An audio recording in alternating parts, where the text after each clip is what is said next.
Before we start, make sure you're warm, safe, and settled. No need to stay awake. This is your permission to doze off. We'd love to know where you're listening from and what time it is in your part of the world. Drop a comment if you'd like to share.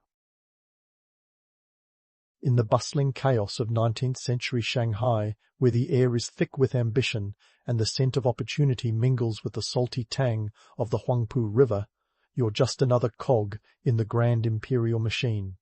You're standing in a city that's transforming faster than you can say trade surplus. Thanks to the Treaty of Nanking in 1842, the British, those masters of maritime mischief, have cracked open China's ports like a nut, and Shanghai is the juiciest prize of all. The city is a buzzing hive of commerce, and opium is the honey everyone's after. Let's cut to the chase. Opium is big business.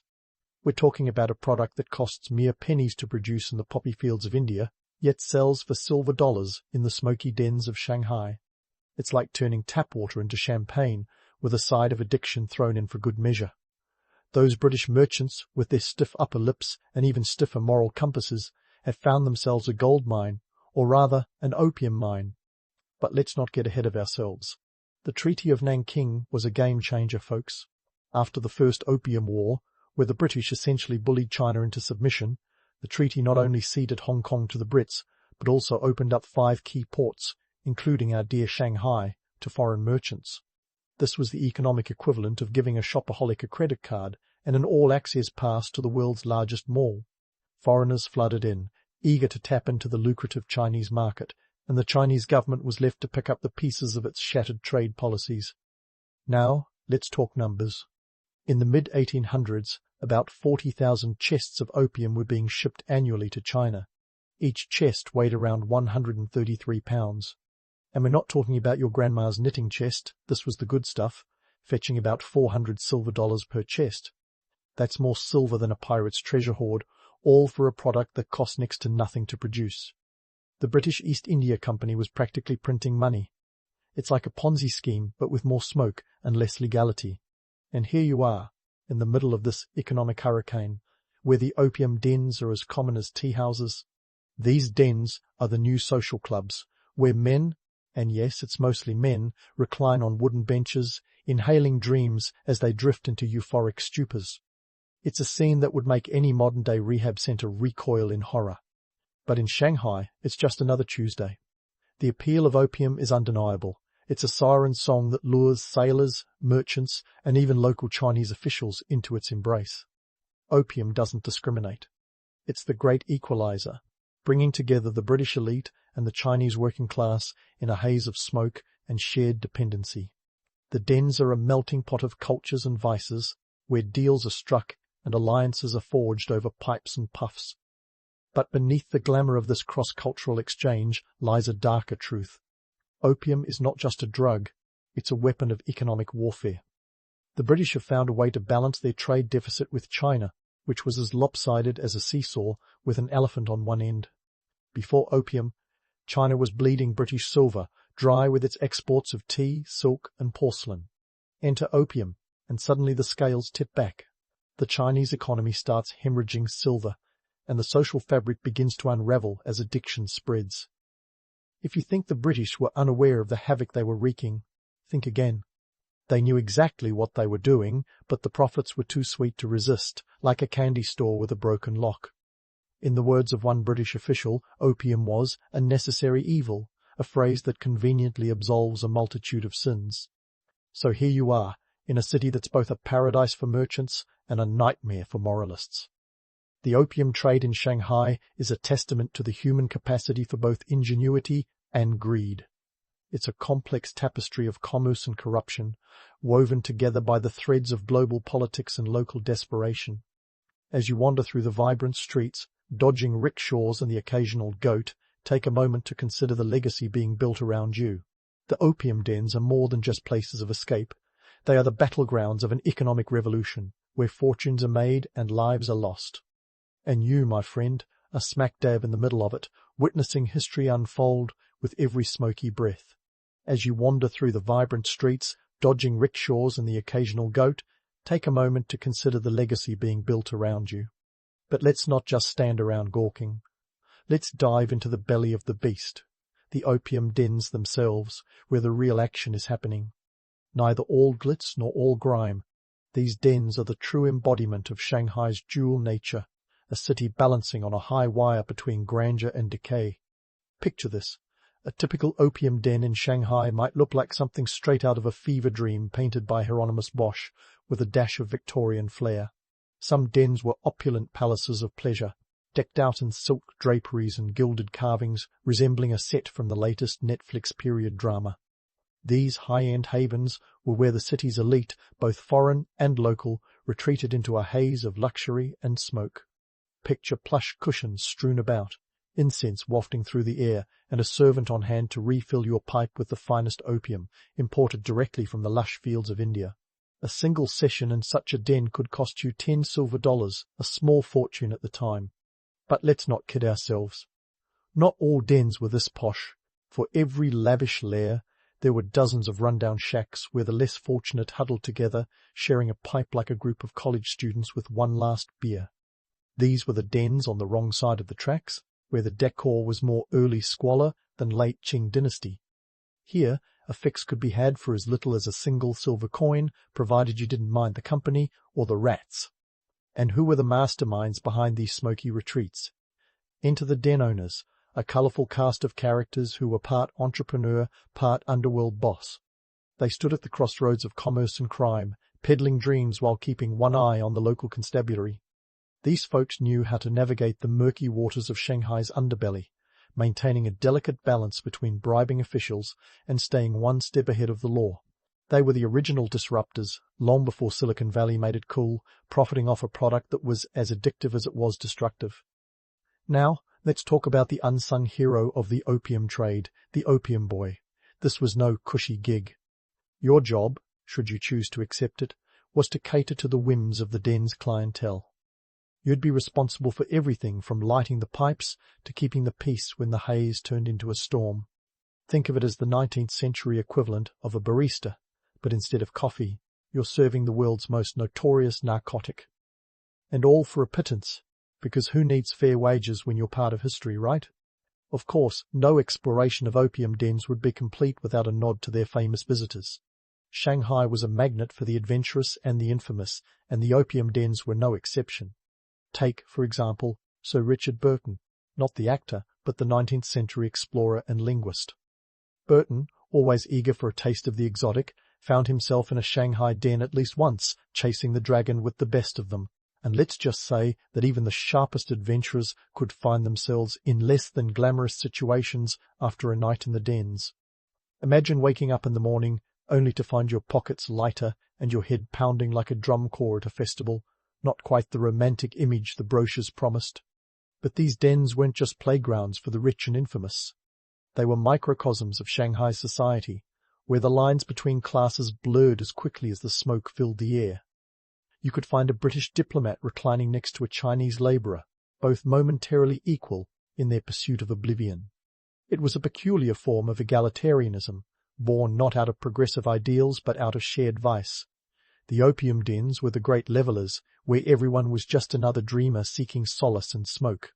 Meanwhile, the city outside was undergoing its own transformation, spurred on by the insatiable appetite for opium. The demand for the drug was so high that it fueled an entire shadow economy, creating jobs and opportunities for those willing to dance with the devil. It's an odd juxtaposition. The very substance that was tearing at the fabric of society was also knitting together a network of commerce and connection. The irony is almost too rich, like a chocolate cake with a side of arsenic. So here we stand, amidst the peculiarities and paradoxes of Shanghai's opium dens. They are a testament to human ingenuity and folly, a place where dreams are bought and sold with every puff.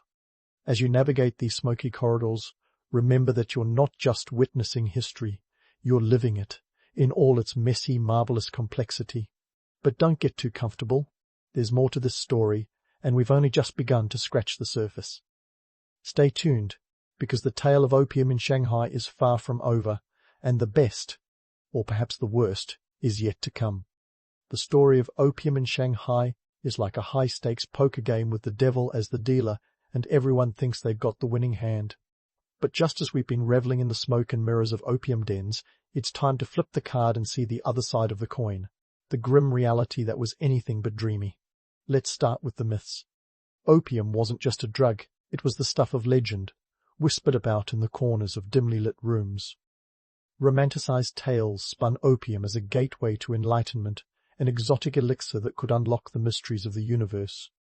But, spoiler alert, folks, the reality was more akin to a bad hangover than a spiritual awakening. Sure, the first few hits might have been euphoric, but soon enough you'd find yourself trapped in a cycle more vicious than a vulture at a buffet. Now, the numbers don't lie. By the mid-19th century, China had an estimated 10 million opium users. That's about the current population of Sweden, all chasing the dragon in unison. The addiction spread faster than a meme on social media, permeating every level of society, from the peasant in his humble abode to the scholar in his ivory tower. It was less a cultural exchange and more a cultural invasion, with opium taking no prisoners. Here's where the Victorian moralists enter the scene, clutching their pearls and fainting at the scandalous sight of it all. These folks were the original influencers, railing against the evils of opium with a fervour that would make any modern-day Twitter activist proud. Yet, their outrage was a curious mix of genuine concern and good old-fashioned hypocrisy. After all, many of these moralists were from the same Britain that was profiting massively from the opium trade. Talk about biting the hand that feeds you while simultaneously condemning it. And let's not forget the reports from missionaries, those earnest souls who ventured into the opium dens armed with Bibles and boundless optimism. Their accounts paint a stark picture, families torn apart, with breadwinners reduced to shadows of their former selves. Children were left to fend for themselves, while their parents languished in a haze of addiction. Hardly the picturesque image of family life. Missionary reports from the time described scenes of squalor and despair, with one report from 1870 noting that the very fabric of society is being undone thread by this pernicious vice. The social impact was seismic. Crime rates skyrocketed as addicts, desperate for their next fix, turned to theft and deceit. The breakdown of traditional family structures was more than just a side effect. It was a full-blown societal earthquake. Imagine trying to maintain family order when the head of the household is nodding off in a drug-induced stupor, leaving the household finances as stable as a house of cards in a hurricane. But amidst the chaos, the opium trade had its defenders. Some argued it was a necessary evil, a way to maintain economic balance and keep the wheels of commerce turning. Yet, as the addiction crisis deepened, this defense grew as thin as the opium smoke that filled the air. The reality was staring everyone in the face, and it wasn't pretty.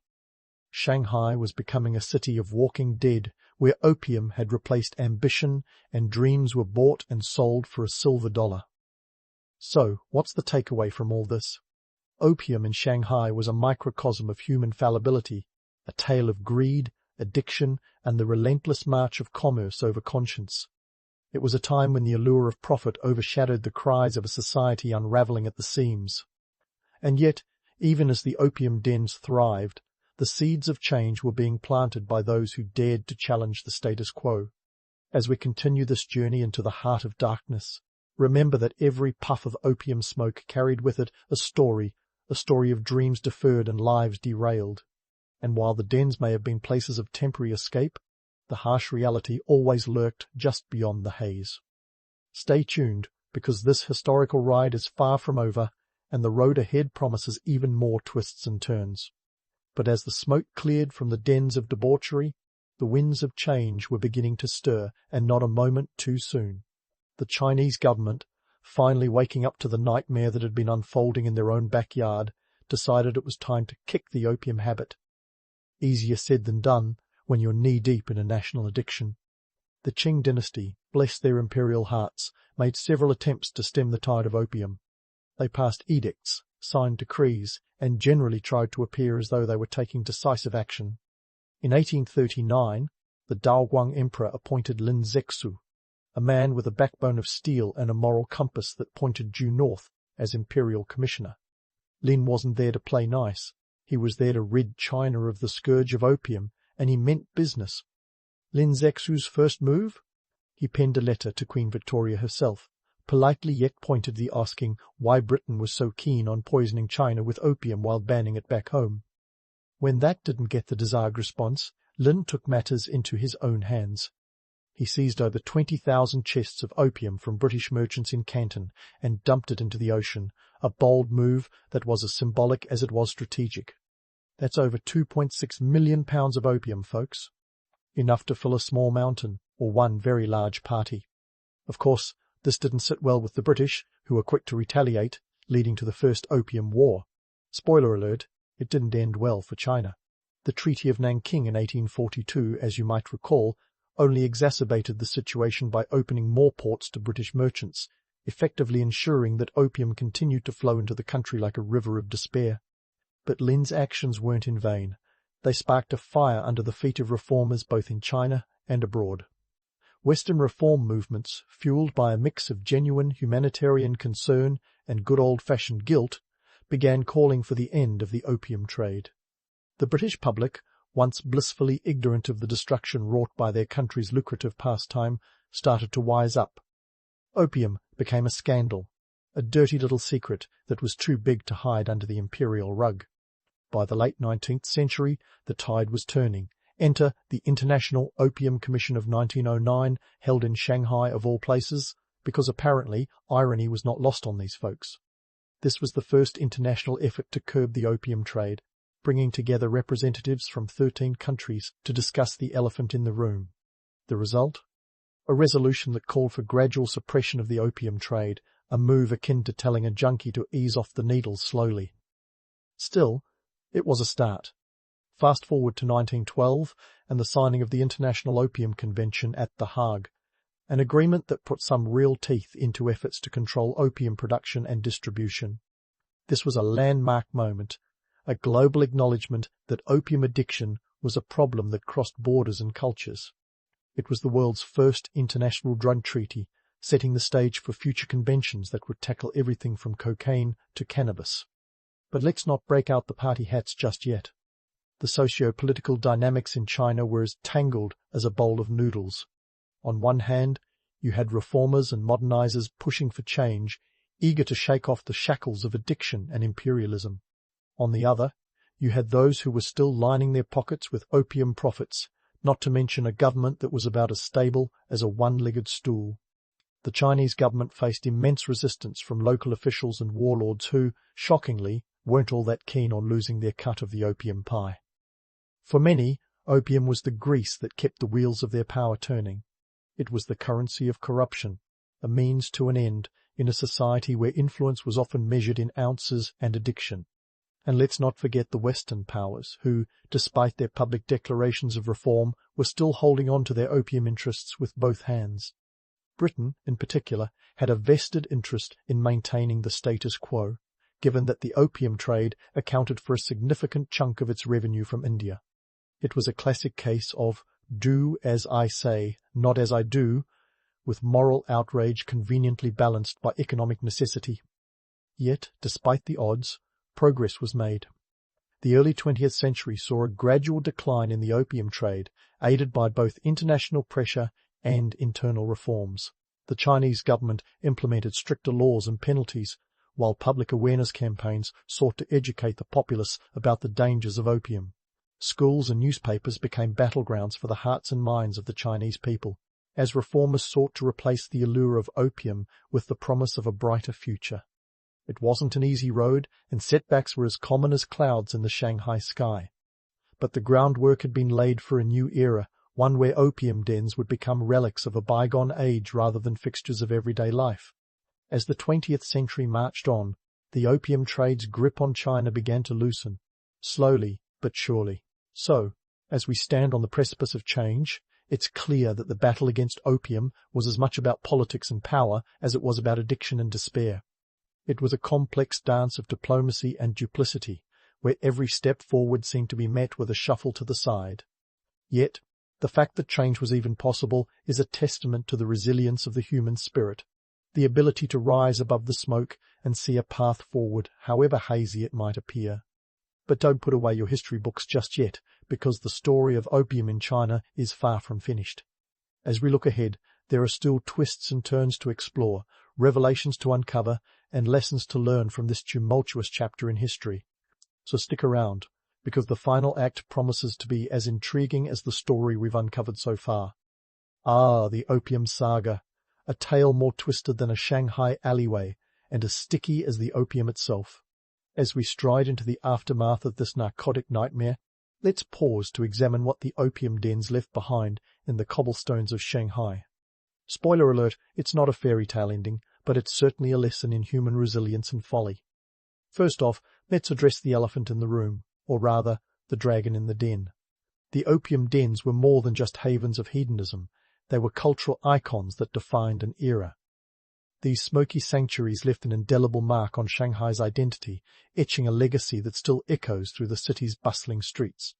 Take a stroll down the Bund today, and you can almost feel the ghosts of opium past lurking in the shadows, whispering tales of long-lost fortunes and faded dreams.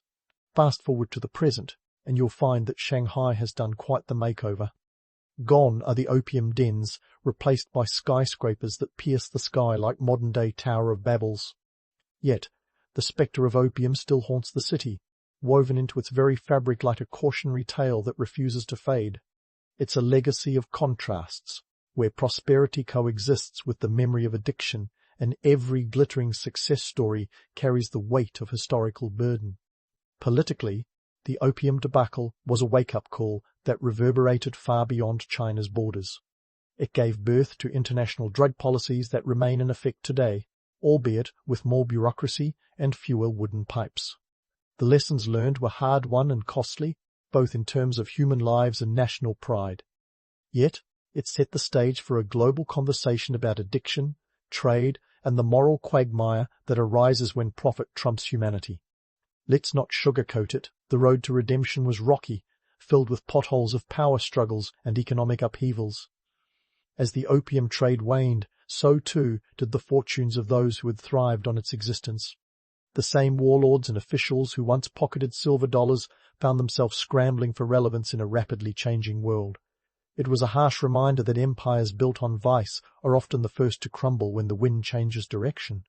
Now, let's talk about the social impact, because, boy, did opium leave a mess in its wake. The addiction crisis may have ebbed, but its repercussions rippled through generations. Families fractured by addiction had to reassemble their lives from the shards of shattered dreams. Communities that once revolved around the opium economy had to reinvent themselves, trading in their pipes for ploughs and their dens for dreams of a brighter future. Despite the devastation, there's something almost poetic about the way Shanghai rose from the ashes of its opium past. It's a testament to the city's resilience, a story of reinvention that's as inspiring as it is improbable.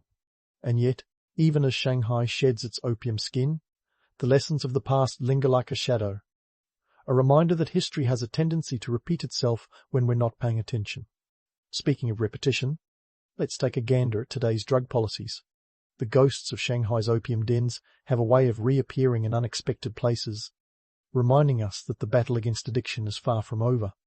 Modern drug policies, with their complex layers of legislation and enforcement, owe much to the lessons learned from the opium wars. Yet, the war on drugs remains as contentious as ever, with debates raging over the balance between criminalization and rehabilitation. It's a classic case of déjà vu, where the names have changed but the game remains the same. The cyclical nature of vice and virtue is a dance as old as time, and we're all just trying to keep up with the rhythm. As we navigate the murky waters of modern drug policy, it's worth remembering that the line between indulgence and addiction is as thin as a Shanghai noodle. Now, let's pivot to pop culture, because who doesn't love a good opium den cameo? These dens have left an indelible mark on our collective imagination, cropping up in everything from pulp fiction to period dramas. They've become the stuff of legend, romanticized as exotic retreats where forbidden desires play out in flickering candlelight. Yet, beneath the allure, there's a darker truth, a reminder that what we glamorize is often far removed from reality. The opium den has become a symbol, a shorthand for decadence and decay. It's the backdrop for tales of intrigue and intrigue, a place where characters cross the threshold of morality in search of solace. Yet, as we indulge in these fictional fantasies, it's worth pausing to reflect on the real stories that fueled them. a sobering reminder that history is not just a setting, but a lesson. As we wrap up this winding journey through the opium-laden streets of old Shanghai, let's leave with a wry observation. The more things change, the more they stay the same. History is a fickle beast, full of twists and turns that defy easy categorization. Yet, amidst the chaos, there's a certain poetry to it all, a reminder that even in our darkest moments, there's room for hope and redemption. So, here's to Shanghai, a city that's seen it all and lived to tell the tale. From opium dens to skyscrapers, it's a testament to the enduring spirit of reinvention, a reminder that even the deepest scars can heal with time. As we bid adieu to this chapter of history, let's carry forward the lessons learned, the stories shared, and the hope that the future holds brighter days ahead. And maybe, just maybe, we'll remember to keep an eye on the past as we forge ahead into the unknown. In the golden haze of classical Athens, where philosophers roamed like intellectual rock stars, the streets were alive with more than just the scent of olive oil and the occasional whiff of goat. This was a city where the air buzzed with ideas, as if every corner was hosting its own little TED Talk, minus the clicker and PowerPoint slides. These were the days when Socrates might stop you on the way to the agora and ask, "What is justice?" Which, let's be honest, is a lot to chew on before your morning pomegranate. First up, let's talk about the big three, Socrates, Plato, and Aristotle.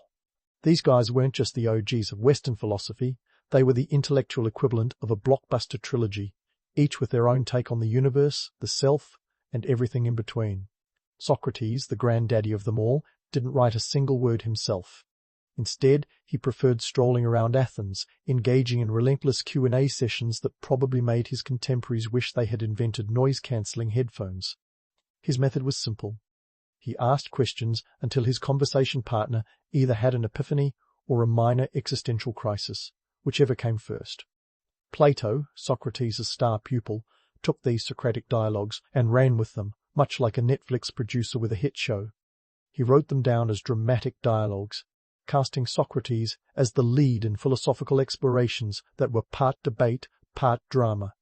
And then there's Aristotle, Plato's own student, who decided to take a more systematic approach, compiling knowledge across disciplines like ethics, politics, and biology. If Plato was the dreamy poet of the group, Aristotle was the methodical scientist, probably the guy who'd have color-coded his notes if pastel highlighters were a thing back then. Meanwhile, on the fringes, you had Democritus, the guy who looked at the universe and thought, you know what? I bet everything's made of tiny, invisible particles. That's right, Democritus was the ancient world's atom guy, long before the word atom was cool or even a word. While his ideas didn't catch fire in his own time, they laid the groundwork for atomic theory millennia later. Talk about being ahead of your time. Now, this intellectual ferment was happening against a backdrop that was as chaotic as a toddler's finger-painting session. Athens, the great city-state, was a democratic experiment where citizens could vote on everything from military campaigns to the annual budget. Democracy might sound grand, but let's not forget that, in practice, it was more like a political Jenga tower, teetering on the brink with every new decision. Only adult male citizens could vote. About 30,000 out of a population of 300,000. And they often assembled to make decisions that could send everyone spiraling into war, or peace, prosperity, or economic ruin. Speaking of economics, let's talk about the money side of things. The average Athenian citizen wasn't exactly rolling in drachmas. A decent toga could set you back about a month's wages for a labourer. The agora, Athens' bustling marketplace, was the social media of the day. A cacophony of haggling merchants, political debates and gossip, all without a single smartphone in sight. It was the place to see and be seen, where ideas were traded as eagerly as olive oil and pottery. Amidst all this, the philosophers thrived. The economic and social realities of Athens provided fertile ground for philosophical thought.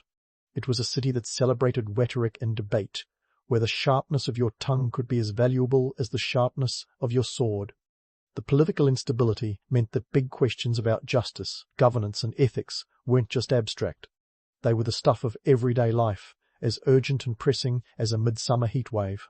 So, here we have a vibrant city, brimming with ideas and contradictions. It's a place where democracy's exhilarating promise is shadowed by its limitations, where philosophical dialogues echo through the marble streets, and where the cost of living is as much a topic of debate as the nature of virtue. It's a messy, brilliant, and sometimes absurd tableau, but it's one that laid the groundwork for much of Western thought. And as we delve deeper into the lives and ideas of Socrates, Plato, Aristotle, and their contemporaries, we'll see just how these ancient TED talkers shaped a legacy that endures to this day. Now, let's step onto the cobblestone streets of ancient Athens, watch your sandals, and dive headfirst into the world of Socratic dialogue. Picture Socrates, the original philosopher king of sass, wandering the agora with more questions than a 2-year-old on a sugar high. His method, known as Ilinkus, or the Socratic method, involved a relentless barrage of questions designed to dismantle every assumption anyone ever dared to hold. Think of it as the ancient world's version of a Twitter debate thread, but with a lot more intellectual rigor and a lot fewer cat memes. Socrates wasn't just strolling around asking, "What's the meaning of life?" for kicks. No, his questioning was a strategic assault on complacency, designed to provoke deeper thinking and, often, existential dread. His targets, conversation partners, were often left questioning everything from the essence of justice to whether they'd left the oven on. Socrates' style wasn't just about proving people wrong, it was about encouraging them to think critically, to peel back the layers of their own ignorance. Though he never wrote a word himself, his pesky questions were so impactful that his student Plato felt compelled to jot them down, ensuring Socrates' persistent voice echoed through the ages. Despite his noble intentions, not everyone was a fan of Socrates' intellectual prodding. Imagine being in the middle of a lively debate about the best way to grill fish, only to be ambushed by Socrates asking, "But what is fish, really?" His method was both revered and reviled. Some saw him as a gadfly, a necessary irritant to the Athenian state, while others saw him as a nuisance, the kind of guy who'd show up at your symposium just to tell you that you didn't know what you were talking about. But here's where it gets juicy. Socrates' habit of questioning powerful people and established norms didn't just win him admirers. It also earned him a ticket to the most famous trial in ancient history. In 399 BCE, Socrates found himself before a jury of 501 Athenians charged with corrupting the youth and impiety, essentially for being a bad influence and not believing in the right gods. Talk about a tough crowd. This was less about his philosophical musings and more about the political tensions of the time. Athens was recovering from the Peloponnesian War, and scapegoats were in high demand. Socrates, with his pesky habit of making people look foolish, fit the bill. The trial of Socrates is often romanticized as the martyrdom of a brilliant philosopher. Picture Socrates, calm and stoic, delivering his defense with the grace of a seasoned orator. But the reality? It was a messy, politically charged affair. Yes, Socrates did deliver a brilliant defense, but he also managed to irritate the jury, suggesting they should thank him for his service to society rather than punish him. Not exactly the playbook for winning friends and influencing people. In the end, he was found guilty by a narrow margin and sentenced to death by drinking hemlock, a choice he accepted with what can only be described as defiant grace. Now, let's debunk some myths. Socrates' execution is often cast as a tragedy of philosophical purity punished by ignorance. But the truth is more complex. Athens was a democracy, and Socrates' trial was as much about political maneuvering as it was about philosophy.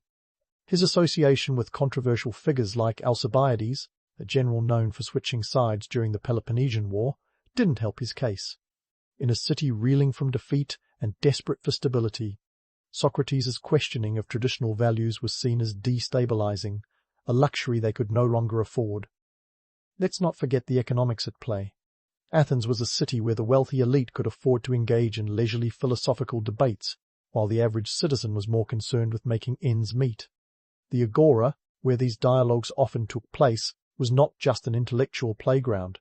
It was the economic heart of the city, where the price of grain could spark more heated debates than any philosophical quandary. In this world, Socrates' questions about virtue and justice were not just academic, they were deeply intertwined with the practical concerns of governing and living in a city-state. And speaking of economics, let's take a closer look at what kept the Athenian economy ticking. Athens thrived on trade thanks to its strategic location and its powerful navy, which protected the trade routes. The wealth generated by this commerce funded not only the city's impressive architecture, but also its cultural and intellectual pursuits. But it wasn't all prosperity and enlightenment. The economic disparity was stark, with a chasm between the affluent who could afford to philosophize all day and the rest who toiled to keep bread on the table. This disparity fueled debates about justice and equality that were as relevant then as they are today. So, as we sip our metaphorical hemlock and ponder the life of Socrates, let's remember that his story is not just about a lone philosopher standing up for truth.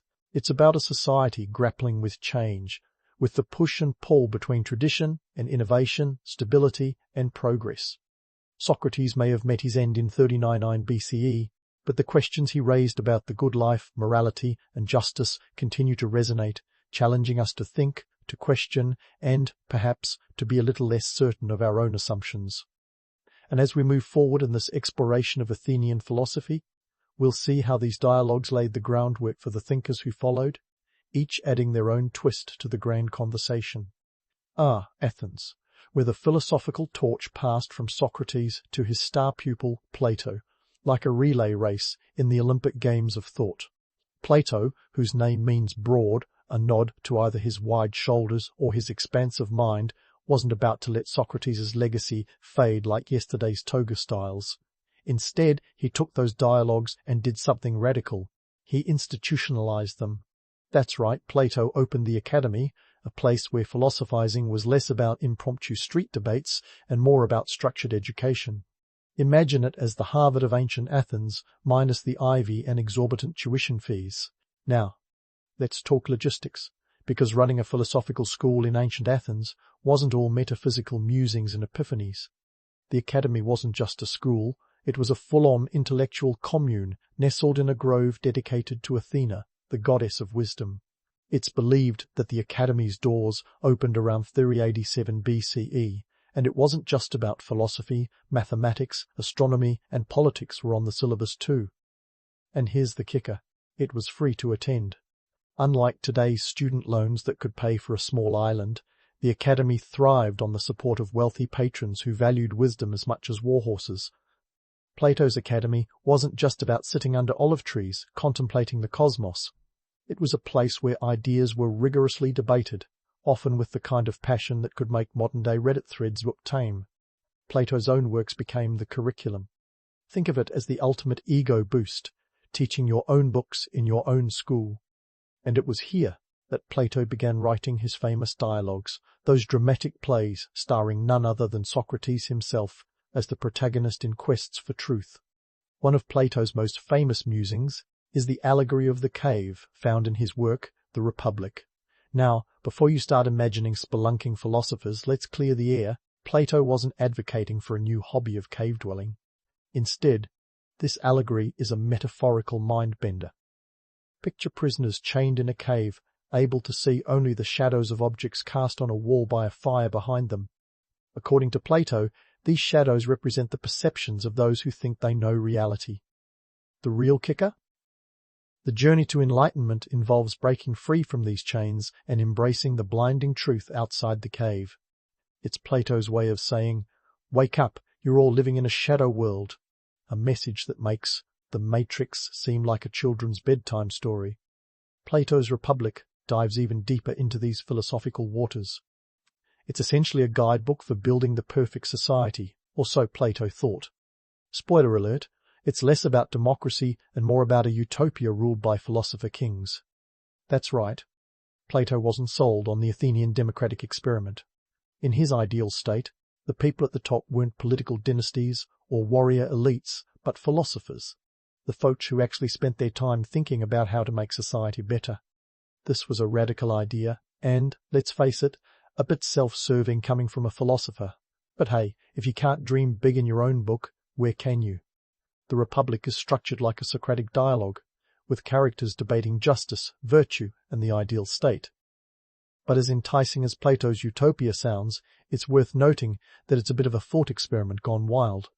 The society he describes is rigidly stratified, with philosopher kings at the top, followed by warriors and then the producers, the farmers, artisans, and merchants who keep the wheels turning. In Plato's world, everyone has a place, and it's all about knowing what role you're born to play. It's a vision that sounds harmonious until you realize it's pretty much a caste system with philosophers at the helm. Maybe not everyone's cup of hemlock, but it sparked enough debate to keep philosophers busy for centuries. But why did Plato dream up this philosopher-king fantasy? Well, the social and political climate of Athens had a lot to do with it. Athens was a city scarred by war and political upheaval. The Peloponnesian War had left the city-state in a precarious position, teetering between democracy and oligarchy. Plato saw the chaos and thought, maybe we need a few more thinkers and a few less warriors in charge. His academy was his way of breeding a new class of leaders who would value wisdom over wealth, virtue over victory. And let's not forget the economic realities. Running an institution like the academy wasn't just about waxing poetic, it required resources. The school needed funding, and that came from wealthy benefactors who believed in Plato's vision, or at least wanted to be seen supporting the intellectual elite. This patronage allowed the academy to flourish, attracting students from all over the Greek world, including a certain young man named Aristotle, who would later become a philosophical heavyweight in his own right. But let's not romanticize too much. The academy, for all its intellectual grandeur, was also a reflection of the society it inhabited, one where the divide between the haves and have-nots was as stark as an Athenian sunbeam. While Plato and his students debated the nature of justice, many Athenians were more concerned with the price of grain and the threat of Spartan aggression. It's a reminder that while ideas can be lofty, they're often born in the mud of reality. Plato's impact was profound, but his ideas weren't universally accepted. Some Athenians were skeptical of his philosopher-king model, seeing it as an elitist fantasy that ignored the messy realities of governance.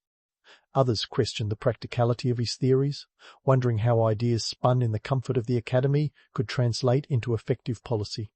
Yet, despite the criticism, Plato's works endured, influencing generations of thinkers and laying the groundwork for Western philosophy.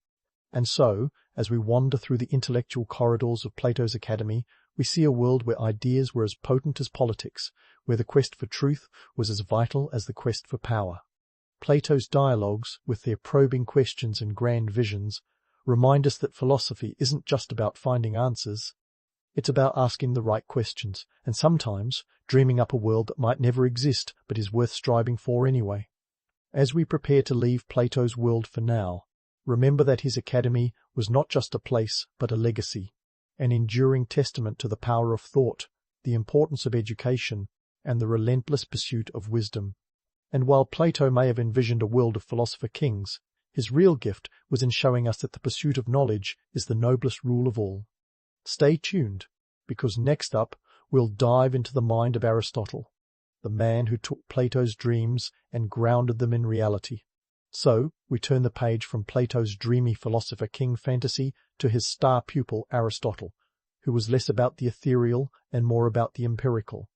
Imagine this, Aristotle, the ancient Greek answer to a data scientist, roaming through the olive groves of Athens with a quill in one hand and a magnifying glass in the other, categorizing everything from bees to political systems. If Plato's academy was the Hogwarts of philosophy, Aristotle's Lyceum was MIT, and this guy was its first head geek. Aristotle wasn't just collecting knowledge, he was hoarding it like a squirrel with acorns. His fascination with categorizing the world around him was nothing short of obsessive. Whether it was dissecting a squid or breaking down the elements of a tragedy, Aristotle wanted to know what made everything tick. He was the kind of guy who'd look at a rainbow and not just admire it, but try to figure out exactly how many angels could dance on its spectrum. Now, let's talk about the Lyceum, the intellectual playground Aristotle founded around 35 BCE. Think of it as Plato's academy with a practical twist. This wasn't just a place for lofty discussions about the nature of reality, it was a research lab in sandals. Aristotle and his students didn't just sit around speculating, they gathered data, observed nature, and documented their findings. If Plato was all about the world of ideas, Aristotle was the guy who rolled up his sleeves and got his hands dirty with the real world. The Lyceum was a buzzing hive of productivity, with Aristotle at the center like a philosophical queen bee. This was a place where students could debate politics in one room and then head to the garden for a hands-on lesson in botany. Aristotle's approach was systematic and practical, a stark contrast to Plato's idealism. Where Plato saw a perfect world of forms, Aristotle saw a world that needed to be understood through observation and logic. He was the kind of thinker who'd rather count the number of legs on a centipede than ponder its essence. But here's where it gets really interesting. Aristotle wasn't just a philosopher, he was a polymath, a term that basically means he was annoyingly good at everything. His writings covered subjects as diverse as ethics, politics, metaphysics, biology, and even theatre criticism. It's said that he wrote over 200 works, though only about 31 have survived. Still, that's more than enough to make your average philosopher feel like an underachiever. Aristotle's method was all about categorization and classification. He was the Marie Kondo of ancient thought, tidying up the cluttered world of knowledge. Take his work in biology, for example. Aristotle didn't just theorize about animals, he dissected them, studied them, and classified them into groups based on shared characteristics. He was the first to attempt a comprehensive taxonomy of living things, a kind of proto-Linnaean system that laid the groundwork for future biologists. His influence didn't stop at the natural sciences. In politics, Aristotle's Politics is a treatise that systematically analyzes different forms of government. Unlike his teacher Plato, Aristotle wasn't enamored with the idea of philosopher kings. Instead, he believed in finding the best form of government that suited the city-state's specific needs. He was a pragmatist, advocating for a constitutional government that balanced the interests of the rich and poor. A sort of Goldilocks approach to governance, not too democratic, not too oligarchic, but just right. And then there's Aristotle's Nicomachean Ethics, a work that explores the concept of virtue and the good life. Unlike Plato, who envisioned an ideal world, Aristotle was more concerned with how we can live well in this one. His idea of the golden mean, the desirable middle between two extremes, became a guiding principle for ethical behavior. It's the ancient equivalent of everything in moderation, a mantra that's as applicable to ice cream consumption as it is to moral philosophy. Now, let's debunk a myth. Aristotle wasn't some solitary genius scribbling away in isolation. He had a posse, an entire community of thinkers and students who contributed to the intellectual ferment of the Lyceum. It was a collaborative environment, a think tank before think tanks were cool. And while Aristotle was undoubtedly the star of the show, he thrived on the exchange of ideas, valuing dialogue and debate as tools for discovery. But running the Lyceum wasn't cheap. Aristotle needed resources to keep the intellectual gears turning, and that's where economics came into play. Unlike Plato's academy, which had the backing of wealthy patrons, the Lyceum was more of a bootstrap operation. Aristotle relied on a combination of personal wealth, tuition fees, and occasional patronage. It was an intellectual start-up in a world without venture capital, and it required a delicate balance of academics and economics to keep it afloat. The economic context of Aristotle's time was crucial. Athens in the 4th century BCE was a city in transition, grappling with the aftermath of the Peloponnesian War and the rise of Macedon. The political landscape was shifting, and with it the economic realities.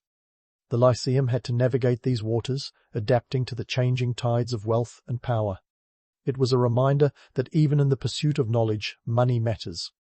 Aristotle's influence extended far beyond the boundaries of Athens. His works became foundational texts for later thinkers in both the Islamic world and medieval Europe. His method of empirical observation and logical analysis laid the groundwork for what would eventually become the scientific method. It's no exaggeration to say that Aristotle was a bridge between the ancient and modern worlds, a thinker whose legacy continues to shape how we understand reality. Yet for all his brilliance, Aristotle was not infallible. Some of his conclusions, particularly in biology and physics, were later proven wrong.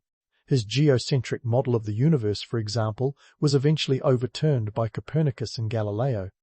But even in his errors, Aristotle's method of inquiry set a standard for critical thinking and intellectual rigor, a reminder that the pursuit of knowledge is as much about the questions we ask as the answers we find. In the grand narrative of Western philosophy, Aristotle and Plato represent two sides of a philosophical coin. Plato, the idealist, dreamed of perfect forms and philosopher kings, while Aristotle, the realist, grounded his work in the observable world. Their intellectual rivalry was like a cosmic yin and yang, each complementing and challenging the other, driving the philosophical conversation forward.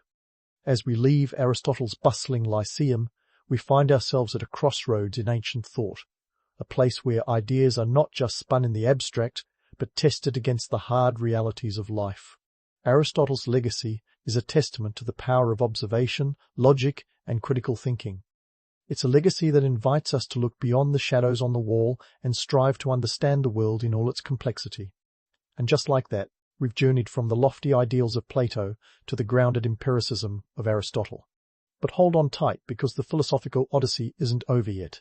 There's more to explore, more questions to ask, and more insights to uncover as we continue our trek through the annals of ancient wisdom.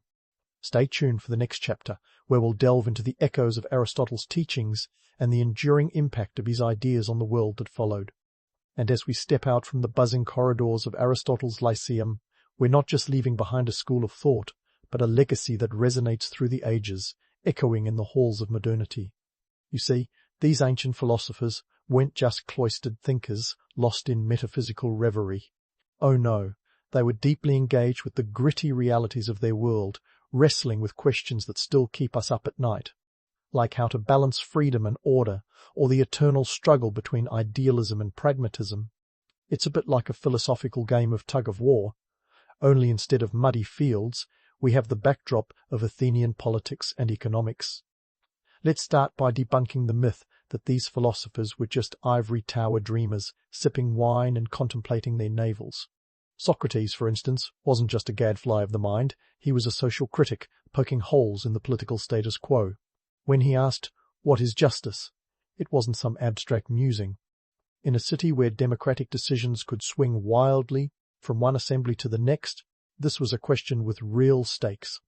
The execution of Socrates in 39 BCE, often romanticized as a noble sacrifice on the altar of intellectual purity, was as much a political maneuver as it was philosophical martyrdom.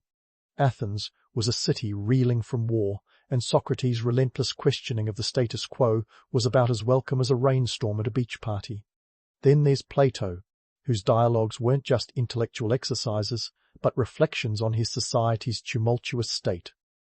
His Republic may sound like a utopian fantasy, but it was a direct response to the political chaos of Athens. The Peloponnesian War had left the city battered, and Plato's philosopher kings were his way of proposing a more stable, rational governance structure.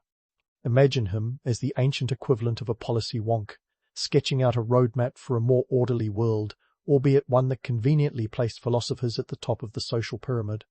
Aristotle, too, wasn't just cataloguing the natural world for kicks. His political theories were grounded in the practical realities of his time. In politics, he dissected different forms of government, not in some abstract void, but with an eye on what actually worked in the messy, imperfect world of city-states. He wasn't dreaming of philosopher kings. He was figuring out how real-life governance could balance the competing interests of rich and poor. His empirical approach was like a reality check for Plato's lofty ideals, bringing the celestial down to earth with a thud. Now, let's fast forward a couple of millennia and see just how these ancient debates still echo in our contemporary world. Take the political sphere. Today, we still grapple with balancing democracy and expertise, much like Plato's tension between the rule of the many versus the wisdom of the few. The debate about who should lead and how they should be chosen mirrors the discussions held in Athens' bustling agora. And just like back then, the stakes are high, with decisions having the potential to swing economies and rewrite societal norms. Speaking of economies, the Athenian marketplace wasn't just the backdrop for philosophical banter, it was the lifeblood of the city. Athens' economy thrived on trade, much like today's globalized markets. But the wealth gap? Oh, that's a tale as old as time. The disparity between the affluent philosophers and the everyday laborers who toiled to keep the city running is a narrative thread that weaves through history, reappearing in modern discussions about income inequality and social mobility. And let's not forget the human side of these dialogues. Socrates' method of relentless questioning, Plato's allegories, and Aristotle's empirical investigations weren't just dry academic exercises.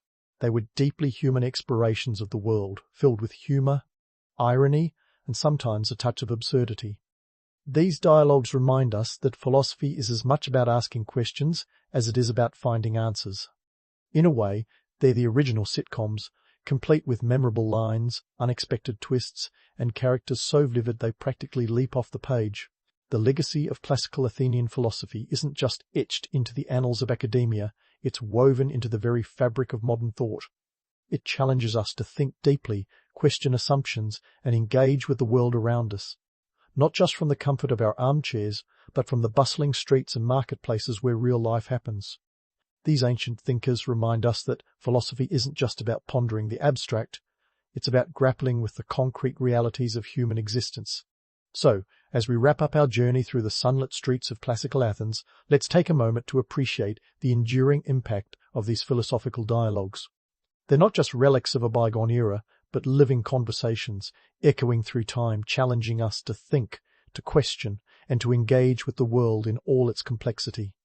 In a world that often feels as chaotic as a toddler's art project, these ancient voices remind us that the search for wisdom is less about finding definitive answers and more about asking the right questions. And who knows, maybe the next time you find yourself pondering life's big questions, you'll hear a faint echo of Socrates, Plato, or Aristotle whispering through the ages, nudging you to think just a little bit deeper. If ever there was a poster child for the phrase coming out of left field, it would be Cardinal Mazarin. This guy was like the original underdog story, except with more velvet robes and rosary beads. Born Giulio Raimondo Mazzarino on July 14, 1602, in the bustling town of Pescina, Italy, Mazarin had about as much chance of becoming one of France's most powerful political figures as a snowball has of surviving a summer in Marseille. But like any good underdog, Mazarin had a couple of aces up his sleeve, a brain sharper than a guillotine blade, and enough charm to sell sand in the Sahara. His parents, Pietro Mazzarino and Ortensia Buffalini, were of the minor nobility, which is a fancy way of saying they had just enough pedigree to keep their heads high, but not enough cash to fill their coffers. In a family of 6 children, Giulio was the second oldest, which meant he learned early on how to elbow his way to the front of the line. The Mazzarinos moved to Rome when Giulio was a child, setting the stage for his first love affair with power, politics, and all things papal. Now, before we dive into how Mazarin worked his way into French politics, let's take a detour to his student days. Picture this. A young Mazarin, full of ambition and probably a little too much spaghetti, studying law at the University of Rome and later at the University of Alcalá in Spain. You see, Mazzarino had this uncanny ability to pick up languages, like some people pick up stray cats, and he used it to charm his way through Europe's elite circles. His big break came when he joined the service of the Colonna family, one of the most influential families in Rome. Here's where things get juicy. In 1629, he caught the eye of Cardinal Francesco Barberini, nephew of Pope Urban VIII. This was the kind of connection that could catapult a guy from who to wow, faster than you can say Holy See. Suddenly, he was in the diplomatic service of the Holy See, rubbing elbows with Europe's power players. It didn't take long before Mazarin's talents were put to the test during the 30 Years' War, that famously messy European conflict that seemed to involve everyone and their cousin. Mazarin was sent on a diplomatic mission, and his performance was nothing short of a masterclass in peace negotiation. He managed to broker a truce between France and Spain in 1630, a feat that might as well have been akin to convincing a cat and a dog to share a bowl of milk. This particular diplomatic victory did not go unnoticed by Cardinal Richelieu, the real-life kingmaker of France. Richelieu, known for being the power behind the throne during the reign of Louis XIII, saw potential in Mazarin. He was impressed by the young Italian's ability to talk his way out of a paper bag and into a peace treaty. Richelieu invited Mazarin to France, and it was here that Giulio Raimondo Mazzarino would undergo a transformation akin to a caterpillar turning into a butterfly, or in this case, an Italian diplomat turning into Cardinal Mazarin. In 1639, Mazarin was naturalized as a French citizen, taking the name Jules Mazarin because, let's face it, everything sounds fancier in French. He was appointed a cardinal in 1641, despite not being a priest, which just goes to show that if you're charming enough, technicalities like not being ordained are merely suggestions. Richelieu and Mazarin formed a political tag team that would have made Machiavelli proud. They played the game of politics with finesse, balancing alliances and rivalries like a juggler with flaming torches. Mazarin's rise to power was meteoric, and it didn't hurt that he had a knack for making friends in high places. He was particularly close to Anne of Austria, the Queen of France, who would later become regent for her son Louis XIV. With Richelieu's death in 1642, Mazarin became the chief minister of France, a role that would see him steering the ship of state through some of its stormiest seas. Now, one might ask, how did a guy from a minor noble family in Italy end up running the show in France? The answer lies in Mazarin's unique blend of diplomacy, charm, and political savvy. He had an uncanny ability to read people and situations, to know when to push and when to pull back. His diplomatic skills were indeed as smooth as butter on a hot croissant, and he wielded them with the precision of a master swordsman. But let's not pretend it was all smooth sailing. Mazarin's ascent was not without its detractors. Many French nobles were not thrilled about an Italian holding the reins of power, and Mazarin was often the target of criticism and envy. Still, he managed to maintain his position and continue his work, often employing theatrical charm and strategic cunning to win over his critics. In conclusion, the early life of Cardinal Mazarin is a testament to the power of wit, charm, and a little bit of luck. From his Italian roots to his unlikely rise to power in France, Mazarin's story is one of ambition and adaptability. He charmed key figures like Richelieu, smoothed over international conflicts, and maneuvered his way through the treacherous waters of European politics with all the grace of a ballet dancer. Stay tuned for the next chapter, where we'll delve into how Mazarin navigated the tumultuous waters of French politics during the Fronde, a series of civil wars that were anything but a tea party. Now, as Mazarin prepared to navigate the stormy seas of the 30 Years' War, a conflict that lasted about as long as some people's entire careers, he found himself in a position that was both enviable and precarious. The 30 Years' War was the kind of chaotic European family reunion you wouldn't want an invite to, where every nation was either an ally or enemy, and sometimes both, before dessert was served. With Germany as the battlefield, the war was a complex web of religious, political, and territorial disputes. Mazarin's task was simple in theory, but Herculean in practice: secure French interests while minimizing the mess. Let's get one thing straight. Mazarin wasn't some idealistic peacenik with flowers in his hair. He was a pragmatist who understood that peace was just another tool in the diplomatic toolbox, right next to war and espionage. The Peace of Westphalia, signed in 1648, was essentially the Treaty of Versailles of the 17th century, minus the bitter aftertaste and economic ruin. It ended the 30 Years' War and marked a significant shift in the balance of power in Europe. France emerged stronger, while the Holy Roman Empire was left looking like a once proud lion that had misplaced its roar. Mazarin's role in achieving this peace was akin to a tightrope walker performing without a safety net. He juggled alliances with the grace of a Cirque du Soleil performer, ensuring France came out on top. His diplomatic prowess was on full display as he maneuvered through the political minefield that was Europe. Mazarin knew that to keep France secure, he needed to keep Spain in check and the Holy Roman Empire weakened. He played his cards with the skill of a poker champion, bluffing when necessary and knowing precisely when to fold. One of his most remarkable feats was orchestrating a series of alliances that would make even the most seasoned diplomats' heads spin. He courted Sweden, the Netherlands, and several German princes, ensuring they were all singing from the same song sheet. This wasn't just about military might, it was about economic leverage too. France had the financial resources, a whopping 40 million livres a year collected from various taxes, to fund its military campaigns and support its allies. Mazarin's strategy was clear: keep the pressure on the Habsburgs from all sides. But let's not pretend it was all smooth sailing. Mazarin faced intense criticism both at home and abroad.